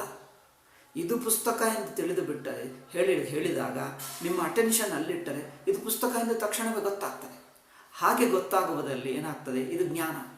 ನೀವೇನು ಅಭ್ಯಾಸ ಮಾಡಿ ಮನಸ್ಸು ಅಭ್ಯಾಸ ಮಾಡಿ ಕಂಡುಕೊಳ್ಳುವುದಲ್ಲ. ಇದು ಪುಸ್ತಕ. ಏನು ಅಭ್ಯಾಸವಿಲ್ಲದೆ ಸುಮ್ಮನೆ ಅಟೆನ್ಷನ್ ಇಡು. ಮನಸ್ಸಿನಲ್ಲಿ ಪಕ್ಷಪಾತ ದುರಭಿಪ್ರಾಯ ಯಾವುದು ಬಿಡು. ಮನಸ್ಸಿನ ದೃಷ್ಟಿ ಈ ಕಡೆಗೆ ತಿರುಗಿಸಿದ್ದರೆ ಪುಸ್ತಕ ನೋಡು ಕಂಡುಬರ್ತದೆ. ಇದು ಇರುವ ವಸ್ತುವು ಸ್ವತಃಸಿದ್ಧ ವಸ್ತುವು ಗೊತ್ತಾಗುವುದು ಜ್ಞಾನ. ಇಲ್ಲಿ ಅಭ್ಯಾಸವೇ ಇಲ್ಲ. ಅಭ್ಯಾಸ ಮಾಡಿ ನೋಡುತ್ತಾ ಇಲ್ಲ, ಇದ್ದನ್ನು ಇದ್ದ ಹಾಗೆ ನೋಡುತ್ತಾ ಇದ್ದಾನೆ. ಸುಮ್ಮನೆ ನಮ್ಮ ದೃಷ್ಟಿ ತಿರುಗಿಸ್ತಾ ಇದ್ದೀನಿ, ನೀವು ನೋಡಿದ್ದೀರಷ್ಟೇ. ಇಲ್ಲೇನಾಗ್ತಾ ಇದೆ ಅಂದರೆ ದೃಷ್ಟಿ ಅಲ್ಲ, ಇದು ನಿಮ್ಮ ಮನಸ್ಸನ್ನು ಬದಲಾಯಿಸ್ತಾ ಇದ್ದೀವಿ. ಮನಸ್ಸಿಗೆ ಅಭ್ಯಾಸ ಮಾಡಿ ಮಾಡಿ ಮಾಡಿ ಮಾಡಿ ಮಾಡಿ ಒಂದು ರೂಪವನ್ನು ಗಟ್ಟಿಗೊಳಿಸಿದರೆ ಒಂದು ವಿಷ್ಣು ರೂಪ, ಶಿವರೂಪ, ವೈಕುಂಠ ರೂಪ ಎಲ್ಲ ಕಂಡು ಬರ್ತದೆ. ಇದು ಅಭ್ಯಾಸ ಮಾಡಿ ಮನಸ್ಸಿಗೆ ಹತ್ತಿಸುವುದರಲ್ಲಿ ಹೀಗೆ ಮಾಡಿದ್ದರೆ ಹೀಗಾಗುತ್ತದೆ ಎಂದು ಹೇಳಿ ಬಿಟ್ಟ, ಆಜ್ಞೆ ಮಾಡಲಿಲ್ಲ. ಅಲ್ಲಿ ಆಜ್ಞೆಯನ್ನು ನಾವು ಸೇರಿಸ್ಕೊಳ್ತೀವಿ. ಅಂದರೆ ಹೀಗೆ ಮಾಡು ಎಂದು ಆಜ್ಞೆ. ಅವರ ಆಜ್ಞೆ ಇಲ್ಲವಲ್ಲ ಅಂದರೆ ಇಲ್ಲದಿದ್ದರೂ ನಾವು ಸೇರಿಸ್ತೀವಿ ನನಗೆ. ಅಯ್ಯೋ ಹೇಗೆ ಸೇರಿಸೋದು? ಅದು ಸೇರಿಸತಕ್ಕದ್ದೇ. ಏಕೆ? ಮಾಡಿದ್ದರೆ ಈ ಫಲ ಉಂಟಾಗುತ್ತದೆ. ಮೊದಲು ಇದು ಮಾಡಿದ್ದರೆ ಉಂಟಾಗುತ್ತದೆ ಎಂದು ಹೇಳಿತು. ಫಲ ಈಗ ಅಲ್ಲ, ಮುಂದೆ ಬರುತ್ತದೆ. ಸಿದ್ಧ ವಸ್ತುವಲ್ಲ, ಇದು ಸಾಧ್ಯ ವಸ್ತು. ಸಾಧ್ಯ ವಸ್ತುವಿಗೆ ಆಜ್ಞೆ ಹೇಳಲೇಬೇಕು, ಆಜ್ಞೆ ಆಗಲೇಬೇಕು. ಅಲ್ಲಿ ಕಲ್ಪಿಸಬಹುದು. ಇಲ್ಲಿ ಹೇಳುತ್ತಾರೆ ನಚ ಅನ್ಯತ್ರ ಶ್ರುತಸ್ಯ ವಿಧೇಹೇ. ಅಂದರೆ ಬೇರೆ ಬೇರೆ ಪ್ರಸಂಗದಲ್ಲಿ ವಿಧಿ ಹೇಳಿದ್ದರೆ ಅಲ್ಲಿ ವಿಧಿಯನ್ನು ಇಲ್ಲಿಗೆ ತಂದು ಹಾಕುವುದು ಶೇಷತ್ವಂ. ಅನ್ಯತ್ರ ಶ್ರುತಸ್ಯ ವಿಧೇಹ ಶೇಷತ್ವಂ ಸ್ವಪ್ರಕರಣೇ ಉಪದೇಶಸ್ಯ ಬ್ರಹ್ಮಾತ್ಮನಃ. ಪ್ರಕರಣ ಅಂದರೆ ಒಂದು ಪ್ರಕರಣ, ಒಂದು ಪ್ರಸಂಗ. ಈ ಪ್ರಸಂಗದಲ್ಲಿ ಬ್ರಹ್ಮತತ್ವ ಹೇಳಿದೆ, ಇನ್ನೊಂದು ಕಡೆ ಉಪಾಸನ ಹೇಳಿದೆ, ಇನ್ನೊಂದು ಪ್ರಸಂಗ. ಇನ್ನೊಂದು ಅಧ್ಯಾಯ, ಇನ್ನೊಂದು ಪ್ರಸಂಗದಲ್ಲಿ ಹೇಳಿರುವ ವಿಧಿಯನ್ನು ಇಲ್ಲಿ ವಿಧಿ ಹೇಳುತ್ತಾ ಇಲ್ಲ, ಕೇವಲ ತತ್ವವನ್ನೇ ಯಥಾವತ್ತಾಗಿ ಹೇಳುತ್ತಾ ಇದೆ. ಆ ಸಂದರ್ಭದಲ್ಲೇನೋ ಅದು ಉಪಾಸನಾ ಸಂದರ್ಭ. ಸರ್ವಂ ಕಲ್ವಿದಂ ಬ್ರಹ್ಮ ಎನ್ನುವುದೇನು ಬ್ರಹ್ಮವನ್ನು ತಿಳ್ಕೋ ಎಂದು ಹೇಳುತ್ತಾ ಇಲ್ಲ, ಹೀಗೆ ನೀವು ಇಟ್ಕೊಂಡು ಭಾವನೆ ಮಾಡು ಎಂದು ಹೇಳಿದೆ. ಅಲ್ಲಿ ಹೇಳಿರುವ ಆಜ್ಞೆಯನ್ನು ಇಲ್ಲಿಗೆ ತಗೊಂಡು ಬರುವುದು ಅದು ಸಂದರ್ಭವಲ್ಲ, ಅದು ಒಳ್ಳೆಯ ಪದ್ಧತಿ ಅಲ್ಲ. ಅದು ತತ್ವ ಅಂದರೆ ಶಾಸ್ತ್ರವಾಕ್ಯಕ್ಕೆ ಅರ್ಥ ನಿಶ್ಚಯ ಮಾಡುವ ಪದ್ಧತಿ ಅಲ್ಲ, ಅದು ಮೀಮಾಂಸಾ ಪದ್ಧತಿ. ಅದು ಪದ್ಧತಿ ಅಲ್ಲ, ಅದು ತಪ್ಪು ಪದ್ಧತಿ. ಏಕೆಂದರೆ ಬೇರೆ ಸಂದರ್ಭದಲ್ಲಿ ಹೇಳಿದ್ದನ್ನು ಇವರಿಗೆ ತಂದು ಹಾಕುವುದು. ಅಂದರೆ ಅವನು ಒಬ್ಬನಿಗೇನೋ ಗೊತ್ತಿಲ್ಲ, ಶ್ಲೋಕ ಗೊತ್ತಿಲ್ಲ, ಅವನು ಹೇಳ್ತಾನಿದ್ದಾನಪ್ಪ 20 ಸಲ ಹೇಳಿ ಬಾ, ನಾಳೆ ಇದನ್ನು 20 ಸಲ ಹೇಳಿ ಬರಬೇಕು, 20 ಸಲ ಹೇಳುವವರೆಗೆ ಇಲ್ಲಿ ಬರಬಾರ್ದು. ಇನ್ನೊಬ್ಬರಿಗೆ ಶ್ಲೋಕ ಮೊದಲೇ ಗೊತ್ತು. ಎಲ್ಲರೂ ಕುಳಿತಿರುವಾಗ ಅವರಿಗೆ 20 ಸಲ ಹೇಳಿದರಲ್ಲ ನಾನು ಮಾಡಬೇಕೆಂದು ಹೋಗಿ ಅವರು 20 ಸಲ ಹೇಳ್ತಾರೆ. ನಿನಗೆ ಮೊದಲೇ ಶ್ಲೋಕ ಕಂಠಸ್ಥವಾಗಿದೆ, ನಿನಗೆ ಹೇಳಲಿಲ್ಲ. ಯಾರಿಗೆ ಗೊತ್ತಿಲ್ಲವೋ ಅವರಿಗೆ ಹೇಳಿದ್ದೇನೆ. ಯಾರಿಗೆ ಈ ಅರ್ಥಗಳು ಒಂದು ಸಲ ಹೇಳಿದ್ದರೆ ಅರ್ಥ ಬರುತ್ತದೋ, ಶಬ್ದ ಗೊತ್ತಾಗ್ತದೋ ಅವರಿಗೆ ಮಾಡಬೇಕು. ಯಾರಿಗೆ ಗೊತ್ತಿಲ್ಲವೋ ಹೋಗಿ 10 ಸಲ ಅಭ್ಯಾಸ ಮಾಡಿಕೊಳ್ಳಬೇಕು. ಇವನು 1 ಗಂಟೆ ಹೋಮ್ವರ್ಕ್ ಮಾಡಿದ್ದರೆ ಅವರು 2 ಗಂಟೆ 3 ಗಂಟೆ ಮಾಡಿಕೊಳ್ಳಬೇಕು. ಇವರು ಹಾಗೆ ಅವ್ರು ಮಾಡಲಿಲ್ಲ ನಾನು ಮಾಡಲ್ಲ ಅಂದರೆ ನಿನಗೆ ಬರ್ತಾ ಇಲ್ಲ, ನಾವೇನು ಮಾಡಲಿ ಅಷ್ಟೇ. ಗುರುಗಳೇ ನೀವೇ ಹೇಳಿ ಪಾಠ, ನಾನೇನು ಹೇಳೋದು? ನೀವು ಹೇಳಿದ್ದೀನಿ ಅರ್ಥ, ನೀವು ಅಭ್ಯಾಸ ನೀವು ಮಾಡಬೇಕು. ಈ ಪದಕ್ಕೆ ಈ ಅರ್ಥ ನಿಮಗೆ ಹೊಳೆಯುತ್ತಾನೇ ಇಲ್ಲ. ಇದು ಗಚ್ಚತಿ ಗಚ್ಚಂತಿ, ಗಚ್ಚತಿ ಏಕವಚನ, ಗಚ್ಚಂತಿ ಬಹುವಚನ ಅಂದರೆ ಅವರು ಎಲ್ಲಕ್ಕೆ ಗಚ್ಚತೆ ಹೇಳ್ತಾನೆ, ಇಲ್ಲದ್ರೆ ಇದಕ್ಕೆ ಗಚ್ಚಂತಿ ಹೇಳ್ತಾನೆ, ಅದಕ್ಕೆ ಗಚ್ಚತಿ ಹೇಳ್ತಾನೆ. ಏನು ಮಾಡು? ನೀವು ಮಾಡ್ಕೊ, ನಿಮ್ಮ ಅಭ್ಯಾಸ ಅದು, ನೀವು ಮಾಡಿಕೊಳ್ಳಬೇಕು, ಅದು ನಿನ್ನ ಕೆಲಸ. ಮಾಡಲ್ಲ ಅಂದರೆ ಅವರಿಗೆ ಆಜ್ಞೆ ಕೊಟ್ಟಿದ್ದು ಇವತ್ತೊಂದು ಅಯ್ಯೋ ನಾನು 10 ಸಲ ಹೇಳುವಕ್ಕೆ ಹೇಳಿದ್ದರೆ ನಿನಗೆ ಮೊದಲೇ ಗೊತ್ತಿದೆ, ಮತ್ತೆ ಮಾಡೋದಕ್ಕೆ ಅಭ್ಯಾಸ. ಅಂದರೆ ಇನ್ನೊಬ್ಬರಿಗೆ ಹೇಳಿದ್ದನ್ನು ಇದಕ್ಕೆ ಸೇರಿಸಿಕೊಂಡ್ರೆ ಅದು ಸರಿಯಾಗಿರ್ತದೆ. ಅದರಿಂದ ಅವರಿಗೆ ಹೇಳಿದ್ದು ಇವರಿಗೆ ಹೊಂದಲ್ಲ, ಇವರಿಗೆ ಹೇಳಿದ್ದು ಅವರಿಗೆ ಹೊಂದಲ್ಲ. ಅವರವರ ಯೋಗ್ಯತೆಗೆ ಅನುಗುಣವಾಗಿ ಆಜ್ಞೆ ಕೊಡ್ತೀವಿ. ಅವ್ರು ಮಾಡಲ್ಲ, ಮಾಡದಿದ್ದರೆ ನಮಗೆ ಬರ್ತಾ ಇಲ್ಲ ಅಂದರೆ ಹೇಗೆ ಬರ್ತದೆ? ಇವರು ಮಂದಬುದ್ಧಿ ಇದ್ದಾನೆ, ಮಂದಬುದ್ಧಿಗೆ 10 ಸಲ ಹೆಚ್ಚು. ಅವರಿಗೆ 1 ಸಲ 2 ಸಲಕ್ಕೆ ಅರ್ಥವಾದರೆ ಇವರು 10 ಸಲ ಹೇಳಬೇಕಾಗ್ತದೆ. ನಿಧಾನವಾಗಿ 10 ಸಲ 2 ಗಂಟೆ ಕುಳಿತುಕೊಳ್ಳಬೇಕು. ಕೆಲವರು ನೋಡಿದ್ದೀವಿ, ಇವನು ತುಂಬ ಚೂಪಾಗಿದ್ದಾನೆ, 1 ಸಲ ಕೇಳಿದರೆ 2 ಸಲ ತಕ್ಷಣ ಅವರಿಗೆ 10 ಸಲ ಹೇಳಬೇಕು. 10 ಸಲ ಇದು ಗಚ್ಚತಿ ಬೇರೆ, ಗಚ್ಚಂತಿ ಬೇರೆ, ಇದು ಏಕವಚನ ಬಹುವಚನ ಬರುತ್ತೆ. ಅವ್ರಿಗೆ 1 ಸಲ 2 ಸಲ ಹೇಳಿದರೆ ಮತ್ತೆ ಮತ್ತೆ ಜಾರಿ ಹೋಗ್ತದೆ. ಅದಕ್ಕೆ ಇದು, ಇದಕ್ಕೆ ಅದು, ಇದಕ್ಕೆ ಅದು, ಅದಕ್ಕೆ ಅದು ಹೇಳಿಬಿಡ್ತಾರೆ. మరి ಅಭ್ಯಾಸ ಯಾರು ಮಾಡಬೇಕು? ಹಾಗೆ ಅವರ ಆಜ್ಞೆ ಕೊಡ್ತೀವಿ. ಹಾಗೆ ಇವರಿಗೆ ಕೊಟ್ಟಿರುವ ಆಜ್ಞೆ ಅವರಿಗೆ ಸೇರಿಸುವ ಹಾಗಿಲ್ಲ. ಹಾಗೆ ಇಲ್ಲಿಯೂ ಬೇರೆ ಕಡೆ ಹೇಳಿರುವ ಆಜ್ಞಾ ಇದಕ್ಕೆ ಸೇರಿಸಿಕೊಳ್ಳಬಾರದು. ನಚ ಅನ್ಯತ್ರ ಶ್ರುತಸ್ಯ ವಿಧೇಹ ಶೇಷತ್ವಂ. ಅಂದರೆ ಅನ್ಯತ್ರ ಶ್ರುತಸ್ಯ ಬೇರೆ ಪ್ರಕರಣದಲ್ಲಿ ಹೇಳಿರುವ ವಿಧಿಯನ್ನು ಈ ಪ್ರಕರಣದಲ್ಲಿ ಶೇಷತ್ವಂ ಪ್ರಕರಣಸ್ಯ ಸ್ವಪ್ರಕರಣೇ ಉಪದಿಷ್ಟಸ್ಯ ಬ್ರಹ್ಮಾತ್ಮನಃ. ಅಂದರೆ ಬ್ರಹ್ಮತತ್ವವನ್ನು ನೇರಾಗಿ ಹೇಳುವ ಪ್ರಕರಣ ಇದು, ಉಪಾಸನ ಮಾಡುವ ಪ್ರಕರಣ ಅದು. ಅಲ್ಲಿ ಹೇಳಿರುವ ವಿಧಿಯನ್ನು ಇಲ್ಲಿ ತರಬಾರದು. ಇಲ್ಲೇನು ನೇರಾಗಿ ಬ್ರಹ್ಮಸ್ವರೂಪವನ್ನು ಹೇಳಿ ತಿಳಿಸುವುದರಿಂದಲೇ ತಪ್ಪು ತಿಳುವಳಿಕೆ ಬಿಡಿಸ್ತಾ ಇದೆ. ವಸ್ತುವನ್ನು ತಿಳ್ಕೊಂಡ್ರೆ ತಪ್ಪು ತಿಳುವಳಿಕೆ ಕರೆಕ್ಷನ್ ಆಗಿ ಬಿಡ್ತದೆ. ಆಯ್ತಲ್ಲ, ತಿಳಿದು ಬಿಟ್ಟರೆ ತಪ್ಪು ತಿಳುವಳಿಕೆ ಹೋಯಿತು. ತಪ್ಪು ತಿಳುವಳಿಕೆ ಹೋಗುವುದೇ ಜ್ಞಾನವೇ ಸಾಕು, ಅದರಲ್ಲಿ ಆನಂದವಾಯಿತಷ್ಟೇ. ಬ್ರಹ್ಮ ತತ್ವ ಗೊತ್ತಾಯಿತು, ನಾನು ಬ್ರಹ್ಮ ಆಗಿದ್ದೇನೆ. ನೀವು ಬ್ರಹ್ಮ ಈಗ ತಿಳ್ಕೊಂಡಿದ್ದೀಯಲ್ಲ, ಈಗ ಬ್ರಹ್ಮವನ್ನು ಪಡ್ಕೋ ಅಂದರೆ ಪಡ್ಕೊಳ್ಳೋದೇ, ನಾನು ಬ್ರಹ್ಮ ಆಗೇ ಇದ್ದೇನೆ. ನೀವು ಬ್ರಹ್ಮ ಅಲ್ಲ, ಈಗ ಬ್ರಹ್ಮ ಎಂದು ಹೇಳಿದ್ದೆ, ಇದನ್ನಿಟ್ಕೊಂಡು ಪ್ರಯತ್ನ ಮಾಡು, ನಂತರ ಬ್ರಹ್ಮ ಆಗಿಬಿಡ್ತೀವಿ ಅಂದರೆ ಬ್ರಹ್ಮ ಅಲ್ಲದವನು ಬ್ರಹ್ಮ ಆಗುವುದಾದರೆ ನೀವು ಹೇಳಿದ್ದ ಆಜ್ಞೆ ಹೊಂದುತ್ತದೆ. ಈಗ ಬ್ರಹ್ಮ ಅಲ್ಲದವನು ಪ್ರಯತ್ನ ಮಾಡಿ ಬ್ರಹ್ಮ ಆಗುವುದಲ್ಲ, ಬ್ರಹ್ಮ ಆಗೇ ಇದ್ದೀವಿ, ನೀವು ನೋಡ್ತಾ ಇಲ್ಲ, ನೀವು ಗೊತ್ತಾಗ್ತಾ ಇಲ್ಲ, ನೀವು ಬೇರೆ ಕಡೆ ನೋಡ್ತಾ ಇದ್ದೀವಿ. ಆ ಬೇರೆ ಕಡೆ ನೋಟವನ್ನು ಬಿಟ್ಟು ಈ ಕಡೆಗೆ ನೋಡಿದ್ದೇನೆ, ಹೌದಪ್ಪ ನಾನು ಮೊದಲೇ ಬ್ರಹ್ಮ ಆಗಿದ್ದೇನೆ ಎಂದು ಗೊತ್ತಾಯ್ತಲ್ಲ. ಗೊತ್ತಾದ ನಂತರ ಇನ್ನನ್ನು ಪಡ್ಕೊಳ್ಳಬೇಕೇ ಆಗಿಲ್ಲ, ಗೊತ್ತಾಗುವುದರಿಂದಲೇ ಪಡೆದಂತಾಯಿತು. ಏಕೆ? ಮೊದಲೇ ಪಡ್ಕೊಂಡಿದ್ದನ್ನು ತಿಳ್ಕೊಳ್ತಾ ಇದ್ದೀವಿ, ತಿಳಿಯುವುದರಿಂದಲೇ ಮುಗಿಯಿತು.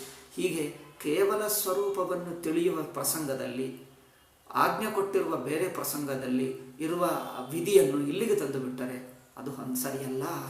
ಇತಿ ನ್ಯಾಯಂ ಕಲ್ಪಯಿತು, ಹಾಗೆ ಕಲ್ಪಿಸುವುದು ನ್ಯಾಯವಲ್ಲ, ಕಲ್ಪಿಸುವುದು ಸರಿಯಲ್ಲ. ಏಕೆ? ಅತಿ ಪ್ರಸಂಗ. ಒಂದು ಪ್ರಸಂಗದಲ್ಲಿ ಹೇಳಿದ್ದು ಈ ಪ್ರಸಂಗಕ್ಕೆ ತರುವುದು ಅದು ಅತಿಯಾಗಿ ಮಾತಾಡ್ತಾರೆ. ಟೂ ಮಚ್ ನೀವು ಮಾತಾಡ್ತಾ ಇದ್ದೀವಿ.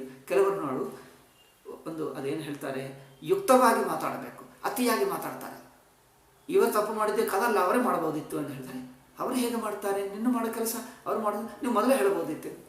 ಅದು ಹೇಗೆ ಹೇಳ್ತಾರೆ? ಕೆಲವು ಹೇಳೋಕ್ಕಾಗದೇ ಇರೋರು ಅತಿಯಾಗಿ ಮಾತಾಡ್ತಾನೆ, ಅದು ತಪ್ಪು ಇನ್ನೊಬ್ಬರ ಮೇಲೆ ಹಾಕ್ತಾನೆ, ತನ್ನ ತಪ್ಪೇ ಅಲ್ಲ. ಇದು ಅತಿ ಪ್ರಸಂಗ. ಅತಿ ಪ್ರಸಂಗ ಅಂದರೆ ಹೊಂದದೇ ಇರುವುದನ್ನು ಅತಿಯಾಗಿ ಮಾತಾಡಿಬಿಡ್ತಾ ಇದ್ದಾನೆ. ಆ ಪ್ರಸಂಗದಲ್ಲಿ ಬಿಟ್ಟು ಇನ್ನೊಂದು ಪ್ರಸಂಗಕ್ಕೆ ಸೇರಿಸಿಬಿಟ್ಟರೆ ಈಗ ಎಲ್ಲವನ್ನೂ ಎಲ್ಲಕ್ಕೆ ಹೀಗೆ ಸೇರಿಸಿಬಿಡ್ತೀವ ಏನು? ಅಲ್ಲ, ನಿನಗೆ ಅಲ್ಲ, ಇಲ್ಲಿ ಪಾಠವು ಕೇಳದೇ ಇರುವವರಿಗೆ ಆಜ್ಞೆ ಆಯಿತು, ಆಜ್ಞೆ ಎಲ್ಲರಿಗೂ ಆಗುತ್ತದೆ, ಅವರು ಇಲ್ಲುವುದೇ ಇಲ್ಲ, ಅವರಿಗೆ ಇಲ್ಲಿ ಇಲ್ಲ, ಪಾಠ ಕೇಳುವರಿಲ್ಲ, ಅವರಿಗೆ ಹೇಗೆ ಆಜ್ಞೆ ಆಗ್ತದೆ? ಹೌದು, ಆಜ್ಞೆ ಎಲ್ಲರಿಗೆ ಅಂದರೆ ಪಾಠ ಕೇಳುವವರಿಗೆ ಆಜ್ಞೆವಾ, ಪಾಠ ಕೇಳದಿರುವವರಿಗೆ ಆಜ್ಞೆವಾ? ಎಲ್ಲರಿಗೆ ಆಜ್ಞೆ. ಇದು ಅತಿ ಪ್ರಸಂಗ. ಸಂದರ್ಭವಿಲ್ಲದವರಿಗೆ ಅವರಿಗೆ ಹೇಳಿಬಿಡುವುದು ಅದೇನು ಆಜ್ಞೆಪ್ಪ? ಇಲ್ಲಿ ಪಾಠಕ್ಕೆ ಬಂದಿರುವವರಿಗೆ ಆಜ್ಞೆ ಮಾಡಿದ್ದೇವೆ, ಅವರಿಗೆ ಏಕೆ? ಪಾಠಕ್ಕೆ ಬರದೇ ಇರುವವರಿಗೆ ಆಜ್ಞೆ ಏಕೆ? ಇದು ಅತಿ ಪ್ರಸಂಗ ಆಗುತ್ತದೆ. ಅಂದರೆ ಹೊಂದಲ್ಲ, ತಪ್ಪು ಎಂದರ್ಥ. ಕಿಂತು ಅತಿ ಪ್ರಸಂಗ ಅಪಿಚ, ಅಷ್ಟೇ ಅಲ್ಲ, ನ ಕೇವಲ ಶ್ರುತ್ಯಾದಯೇವ ಪ್ರಮಾಣಂ ಬ್ರಹ್ಮ ಜಿಜ್ಞಾಸಾಯಾಂ ಕಿಂತು ಶ್ರುತ್ಯಾದಯೋ ಅನುಭವಾದಯಶ್ಚ ಇತಿ ಅತಿಯುಕ್ತಿಯೋಕ್ತಿರಪಿ ಉದಾಹೃತ ಮಯ ನಚ ಪ್ರಸ್ಮರ್ತುಮರ್ಹಸಿ. ಶಿಷ್ಯನಿಗೆ ಹೇಳ್ತಾ ಇದ್ದೆ ನೋಡು, ನಾನು ಹಿಂದೆ ವೇದಾಂತ ನಿಪುಣರು ವೇದಾಂತ ನಿಷ್ಣಾತರ ವಾಕ್ಯ ಮೊದಲೇ ಉದಾಹರಿಸಿದ್ದೀನಿ, ಭಾಷ್ಯಕಾರರ ವಾಕ್ಯ. ಇಲ್ಲಿ ನ ಕೇವಲ ಶ್ರುತ್ಯಾದಯ ಪ್ರಮಾಣಂ ಕಿಂತು ಶ್ರುತ್ಯಾದಯೋ ಅನುಭವಾದಯಶ್ಚ ಪ್ರಮಾಣಂ. ವಾಕ್ಯ ಹೇಳಿದೆ ಎಂದು ಮಾತ್ರದಿಂದ ಇದು ಅಲ್ಲ, ಅದು ಕೇವಲ ಕರ್ಮಕಾಂಡದಲ್ಲಿ ಉಪಾಸನಾ ಕಾಂಡದಲ್ಲಿ ಹೇಳಿದ್ದನ್ನು ಹೇಳಿದ್ದ ಹಾಗೆ ಒಪ್ಪಿಕೊಂಡು ಉಪಾಸನೆ ಮಾಡ್ತಾನೆ. ಇಲ್ಲಿ ಹೇಳಿದ್ದನ್ನು ಅನುಭವದಲ್ಲಿ ನೋಡ್ತಾನೆ. ಅನುಭವದಲ್ಲಿ ನೋಡಿದರೆ ಇಲ್ಲೇ ಕಂಡು ಬರ್ತದೆ. ಹೇಳಿದ ನಂತರ ಪಡ್ಕೋ ಅಲ್ಲಪ್ಪ, ಹೇಳಿದ್ದನ್ನು ಅನುಭವವನ್ನು ಇಟ್ಟುಕೊಂಡು ನೋಡು, ಅಲ್ಲಿದೆ, ನಿನಗೆ ಗೊತ್ತಾಗಿತ್ತು, ಮುಗೀತು. ಅದರಿಂದ ಅನುಭವವನ್ನೇ ಆಧಾರವಾಗಿಟ್ಟುಕೊಂಡು ಅನುಭವವನ್ನು ಸಹಾಯ ಮಾಡಿಕೊಂಡು ವೇದಾಂತವನ್ನು ಕೇಳಬೇಕು.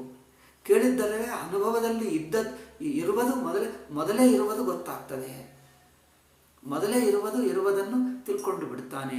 ಅದರಿಂದ ಇದು ಹಿಂದೆ ನಾನು ಹೇಳಿದ್ದೀನಿ, ವೇದಾಂತ ಪ್ರಮಾಣ ಇರುವ ಅನುಭವವನ್ನು ಹೇಳುತ್ತಾ ಇದೆ, ಹೊಸ ಅನುಭವವನ್ನು ಮಾಡ್ಕೋ ಎಂದು ಹೇಳುತ್ತಾ ಇಲ್ಲ. ಈಗ ನಿಮಗೆ ಈ ಅನುಭವ ಇದೆ, ಆ ಅನುಭವವಿಲ್ಲ, ಅಭ್ಯಾಸ ಮಾಡಿ ಮಾಡಿ ಮಾಡಿ ಆ ಅನುಭವವನ್ನು ಮಾಡ್ಕೋ ಎಂದು ಹೇಳುತ್ತಾ ಇಲ್ಲ. ಅದು ಕರ್ಮಕಾಂಡ, ಉಪಾಸನಾ ಕಾಂಡ.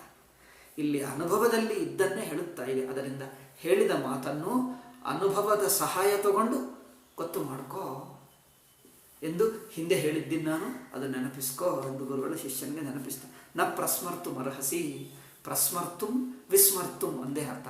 ವಿಸ್ಮರ್ತು ಮರ್ಹಸಿ, ನೀವು ವಿಸ್ಮರಣ ಮಾಡುವುದಂದರೆ ಮರೆತು ಹೋಗಬೇಡ. ನ ಪ್ರಸ್ಮರ್ತು ಮರ್ಹಸಿ ನ ವಿಸ್ಮರ್ತು ಮರ್ಹಸಿ, ಮರೆತು ಹೋಗಬೇಡ. ನಚ ತತ್ವಮಸೀದಿ ವಾಕ್ಯೈ ಸ್ವಯಂ ಸಿದ್ಧಾರ್ಥ ಬೋಧನೆ ಅನುಭವಾರೂಢೇಪಿ ಫಲೇ ತೇಷಾಂ ಅರ್ಥಾಂತರ ಪರತ್ವಂ ಶಕ್ಯಂ ಕಲ್ಪಯಿತು. ನೋಡು, ಅನುಭವ ಆರೂಢ ಅಂದರೆ ಅನುಭವದಲ್ಲಿದ್ದೆ. ಆರೋಹಣ ಹೇಳಿದ್ವಲ್ಲ, ಅನುಭವ ಆರೂಢ ಅಂದರೆ ಅನುಭವದಲ್ಲೇ ಇದೆ. ಅನುಭವದಲ್ಲೇ ಇರುವ ಬ್ರಹ್ಮವನ್ನು ಅನುಭವಾರೂಢೇಪಿ ಫಲೆ, ಅನುಭವದಲ್ಲಿ ಇರುವ ಫಲವನ್ನೇ ಎತ್ತಿ ತೋರಿಸಿದರೆ ಹೌದಪ್ಪ ನಾನು ಬ್ರಹ್ಮನೇ ಆಗಿದ್ದೇನೆ ಎಂದು ತೋರಿಸಿದಾಗ ತಕ್ಷಣವೇ ಗೊತ್ತಾಗುವುದನ್ನು ಅಂಥ ವಾಕ್ಯ, ಅನುಭವದಲ್ಲಿ ಇದ್ದ ವಸ್ತುವನ್ನೇ, ನಿಮ್ಮ ಅನುಭವದಲ್ಲಿ ಇರುವುದನ್ನೇ ಹೇಳುವ ವಾಕ್ಯಕ್ಕೆ ಇನ್ನೊಂದು ವಾಕ್ಯ ಅದಲ್ಲ, ಇನ್ನೊಂದು ಮಾಡು, ಎಲ್ಲೋ ಹೋಗು, ಇನ್ನೇನೋ ಮಾಡು ಅಂದರೆ ಇಲ್ಲದೆ ಸಲ್ಲದೆ ಹೊಸ ಆಜ್ಞೆಗಳನ್ನು, ಕರ್ಮಗಳನ್ನು, ಸಾಧನಗಳನ್ನು ಏನೋ ಮಾಡಬೇಕೆಂದು, ಎಲ್ಲೆಲ್ಲೋ ಹೋಗಬೇಕೆಂದು. ನೀನು ಬ್ರಹ್ಮ ಅಂದರೆ ನೀನು ಬ್ರಹ್ಮ ಎಂದು ಗೊತ್ತಾಯಿತು, ಇನ್ನೇನೋ ಮಾಡಬೇಕೆಂದು ಇನ್ನೇನು ಮಾಡಬೇಕು? ಅವರು ಎಚ್ಚರಗೊಳ್ಳಬೇಕು, ಎಚ್ಚರಗೊಂಡಿದ್ದಾನೆ. ನೀವು ಎಚ್ಚರಕ್ಕೆ ಹೋಗಬೇಕೆಂದು ನಾನು ಎಚ್ಚರದಲ್ಲೇ ಇದ್ದೀನಿ, ನಿಮ್ಮ ಮಾತು ಕೇಳ್ತಾ ಇದ್ದೀನಿ, ಇನ್ನೇನು ಎಚ್ಚರ? ನೀವು ಎಚ್ಚರಕ್ಕೆ ಹೋಗಬೇಕು, ಏನೋ ಮಾಡಬೇಕಂದ್ರೆ ಏನು ಮಾಡಬೇಕು? ಎಚ್ಚರದಲ್ಲೇ ಇದ್ದೀನಲ್ಲ, ನೀವು ಮಾತು ಕೇಳಿಸ್ತಾ ಇದ್ದೀನಿ, ನಾನು ಎಚ್ಚರದಲ್ಲೇ ಇದ್ದೀನಿ, ಇನ್ನೇನು? ನೀವು ಎಚ್ಚರಕ್ಕೆ ಹೋಗಬೇಕಂತ ಈ ಆಜ್ಞೆ ಇನ್ನೊಂದು ಅದಕ್ಕೆ ಇಲ್ಲದೆ ಸಲ್ಲದೆ ಅರ್ಥ ಕಲ್ಪಿಸಿದ್ದರೆ ಆ ಅರ್ಥಕ್ಕೆ ಏನು ಮಾಡಬೇಕು? ಅರ್ಥಕ್ಕೆ ಅರ್ಥವೇ ಇಲ್ಲ. ನೀವು ಎಚ್ಚರದಲ್ಲಿದ್ದೀವಿ, ನೀವು ಎಚ್ಚರಗೊಳ್ಳಬೇಕು, ಎಬ್ಬಿಸ್ತೀನಿ ಅಂದರೆ ನೀವು ಎಬ್ಬಿಸಿದ್ದೀನಿ, ನಾನು ಕೇಳ್ತಾ ಇದ್ದೀನಿ, ನಿಮ್ಮ ಮಾತು ಕೇಳಿಸ್ತಾ ಇದ್ದೀನಿ, ನಾನು ಎಚ್ಚರದಲ್ಲಿದ್ದೀನಿ. ಎಚ್ಚರದಲ್ಲಿರುವಾಗ ಇನ್ನೇನು ಮಾಡಬೇಕು? ಮಾತುಕ್ಕೆ ಅರ್ಥ ಇಲ್ಲ. ಅದರಿಂದ ಅರ್ಥಾಂತರತ್ವ ಕಲ್ಪನಂ, ಇನ್ನೊಂದು ಅರ್ಥವನ್ನು ಕಲ್ಪಿಸುವುದು ನ ಶಕ್ಯಂ. ಇನ್ನೊಂದು ಅರ್ಥವನ್ನು ಕಲ್ಪಿಸೋಕ್ಕೆ ಆಗಲ್ಲ, ಅದು ವ್ಯರ್ಥವಾಗುತ್ತದೆ, ಆ ಮಾತುಕ್ಕೆ ಅರ್ಥ ಇಲ್ಲ ಎಂದು ಹೇಳಿ ಎತ್ತು. ಇದು ಇನ್ನೊಂದು ಹೇಳಿದ್ದಾರೆ, ಬೇರೆ ಭಾಷಾಕಾರರು ಹೀಗೆ ಹೇಳಿ, ಇದು ಒಳ್ಳೆಯ ಮಾತು, ಇದು ನಾಳೆ ಹೇಳೋಣ. ಬೇರೆ ಭಾಷಾಕಾರರಿದ್ದಾರೆ, ಬೇರೆ ಭಾಷಾಕಾರರೆಂದರೆ ಅದ್ವೈತವನ್ನು ಬಿಟ್ಟು ಇತರರು. ಅವರು ಹೀಗೆ ಹೇಳಿದ್ದಾರೆ. ನಾವೇನು ಹೇಳಿದ್ದೀವಿ? ಜ್ಞಾನಕಾಂಡ ಒಂದು, ಉಪಾಸನ ಕಾಂಡ ಒಂದು. ಜ್ಞಾನಕಾಂಡದಲ್ಲಿ ವಸ್ತುವನ್ನು ತಿಳಿಸುತ್ತದೆ, ತಿಳಿಸ್ಕೊಂಡರೆ ಜ್ಞಾನದಿಂದಲೇ ಮೋಕ್ಷ. ಇವರೇನು ಹೇಳ್ತಾರೆ? ಕೇವಲ ಜ್ಞಾನದಿಂದ ಮೋಕ್ಷ ಆಗಲ್ಲ. ಶಾಸ್ತ್ರ ಬ್ರಹ್ಮ ಹೀಗಿದ್ದಾನೆ ಎಂದು ತಿಳಿಸಿದ್ದರೆ ಅದನ್ನು ತಿಳ್ಕೊಂಡು ಏನೋ ಮಾಡಬೇಕು, ಆವಾಗಲೂ ಭಗವತ್ ಪ್ರಾಪ್ತಿ ಆಗುತ್ತದೆ. ಅವರು ಎರಡು ಹೇಳ್ತಾರೆ. ಈಗ ಬ್ರಹ್ಮ ಇದ್ದಾನೆ ಎಂದು ತಿಳಿಸಿದ್ದರೆ ಜ್ಞಾನದಿಂದ ಆಗಲ್ಲ, ಜ್ಞಾನದಿಂದ ಅಭ್ಯಾಸ ಮಾಡಬೇಕು. ಅಭ್ಯಾಸಕ್ಕೆ ಆಜ್ಞೆ ಇರುತ್ತದೆ, ಶಾಸ್ತ್ರ ಆಜ್ಞೆ ಕೊಡ್ತದೆ, ಆಜ್ಞೆಯನ್ನಿಟ್ಟುಕೊಂಡು ಅಭ್ಯಾಸ ಮಾಡಬೇಕು. ಅಭ್ಯಾಸ ಮಾಡಿದ್ದರೂ ಈ ಜನ್ಮದಲ್ಲಿ ನಿಮಗೆ ಪರಮಾತ್ಮ ಸಿಗಲ್ಲ, ದೇಹ ಬಿಟ್ಟ ನಂತರ ಸಿಗ್ತದೆ. ಮೊದಲು ಕೇವಲ ಹೇಳಿದ್ದರೆ ತಿಳ್ಕೊಂಡರೆ ಬ್ರಹ್ಮ ಪ್ರಾಪ್ತಿ ಆಗಲ್ಲ. ಮೊದಲು ಬ್ರಹ್ಮ ಆಜ್ಞೆ ಕೊಡ್ತದೆ, ಬ್ರಹ್ಮ ಹೀಗಿದ್ದಾನೆ ಎಂದು ಹೇಳ್ತದೆ, ಅದನ್ನು ಅಭ್ಯಾಸ ಮಾಡುವೆಂದು ಆಜ್ಞೆ ಕೊಡ್ತದೆ. ಬ್ರಹ್ಮ ಹೀಗಿದ್ದಾನೆ ಎಂದು ತಿಳಿಸುತ್ತದೆ, ತಿಳಿಸಿದ ನಂತರ ಆಜ್ಞೆ ಕೊಡ್ತದೆ. ಆಜ್ಞೆಯನ್ನು ನೀವು ಆಚರಿಸಬೇಕು. ಸರಿಯಾದ ಆಚರಿಸಿದ್ದರೆ ಶರೀರ ಬಿಟ್ಟ ನಂತರ ನಿಮಗೆ ಪ್ರಾಪ್ತಿ ಆಗುತ್ತೆ. ಈ ಮೂರು ಉತ್ತರ. ಇದು ಬೇರೆ ಭಾಷಾಕಾರರು ಅಂದರೆ ಅದ್ವೈತ ಇತರರು ಅವರು ಹೇಳಿದ್ದು ಬೇರೆ ಅರ್ಥವಿದಲ್ಲ, ನೀವು ಹೇಳಿದೆಯಲ್ಲ, ಅದಕ್ಕೆ ರಿಪ್ಲೈ ಕೊಡ್ತಾನೆ, ಅದಕ್ಕೆ ಉತ್ತರ ಕೊಡ್ತಾನೆ. ಅದನ್ನು ಹೇಗೆ ತಿಳ್ಕೊಳ್ಳಬೇಕು? ಅವರು ಹೇಳಿದ ಮಾತ್ರದಿಂದ ಅದು ಸತ್ಯವಾಗುತ್ತದೆ? ನಿಮ್ಮ ಅನುಭವಕ್ಕೆ ಹೊಂದಿಸ್ಕೋ. ಅವರು ಹೇಳಿದ್ದು ಹೊಂದುತ್ತದಾ ಅಲ್ಲವಾ? ಅದರಲ್ಲಿ ಏನು ತಪ್ಪಿದೆ, ಹೇಗೆ ತಪ್ಪಿದೆ ಅನ್ನೋದು ಉತ್ತರ ಕೊಡ್ತಾರೆ ಗುರುಗಳು. ನಾಳೆ ಹೇಳೋಣ. ಓಂ ಶಾಂತಿ ಶಾಂತಿ ಶಾಂತಿ. ಹರಿ ಓಂ ಶ್ರೀ ಗುರುಭ್ಯೋ ನಮಃ.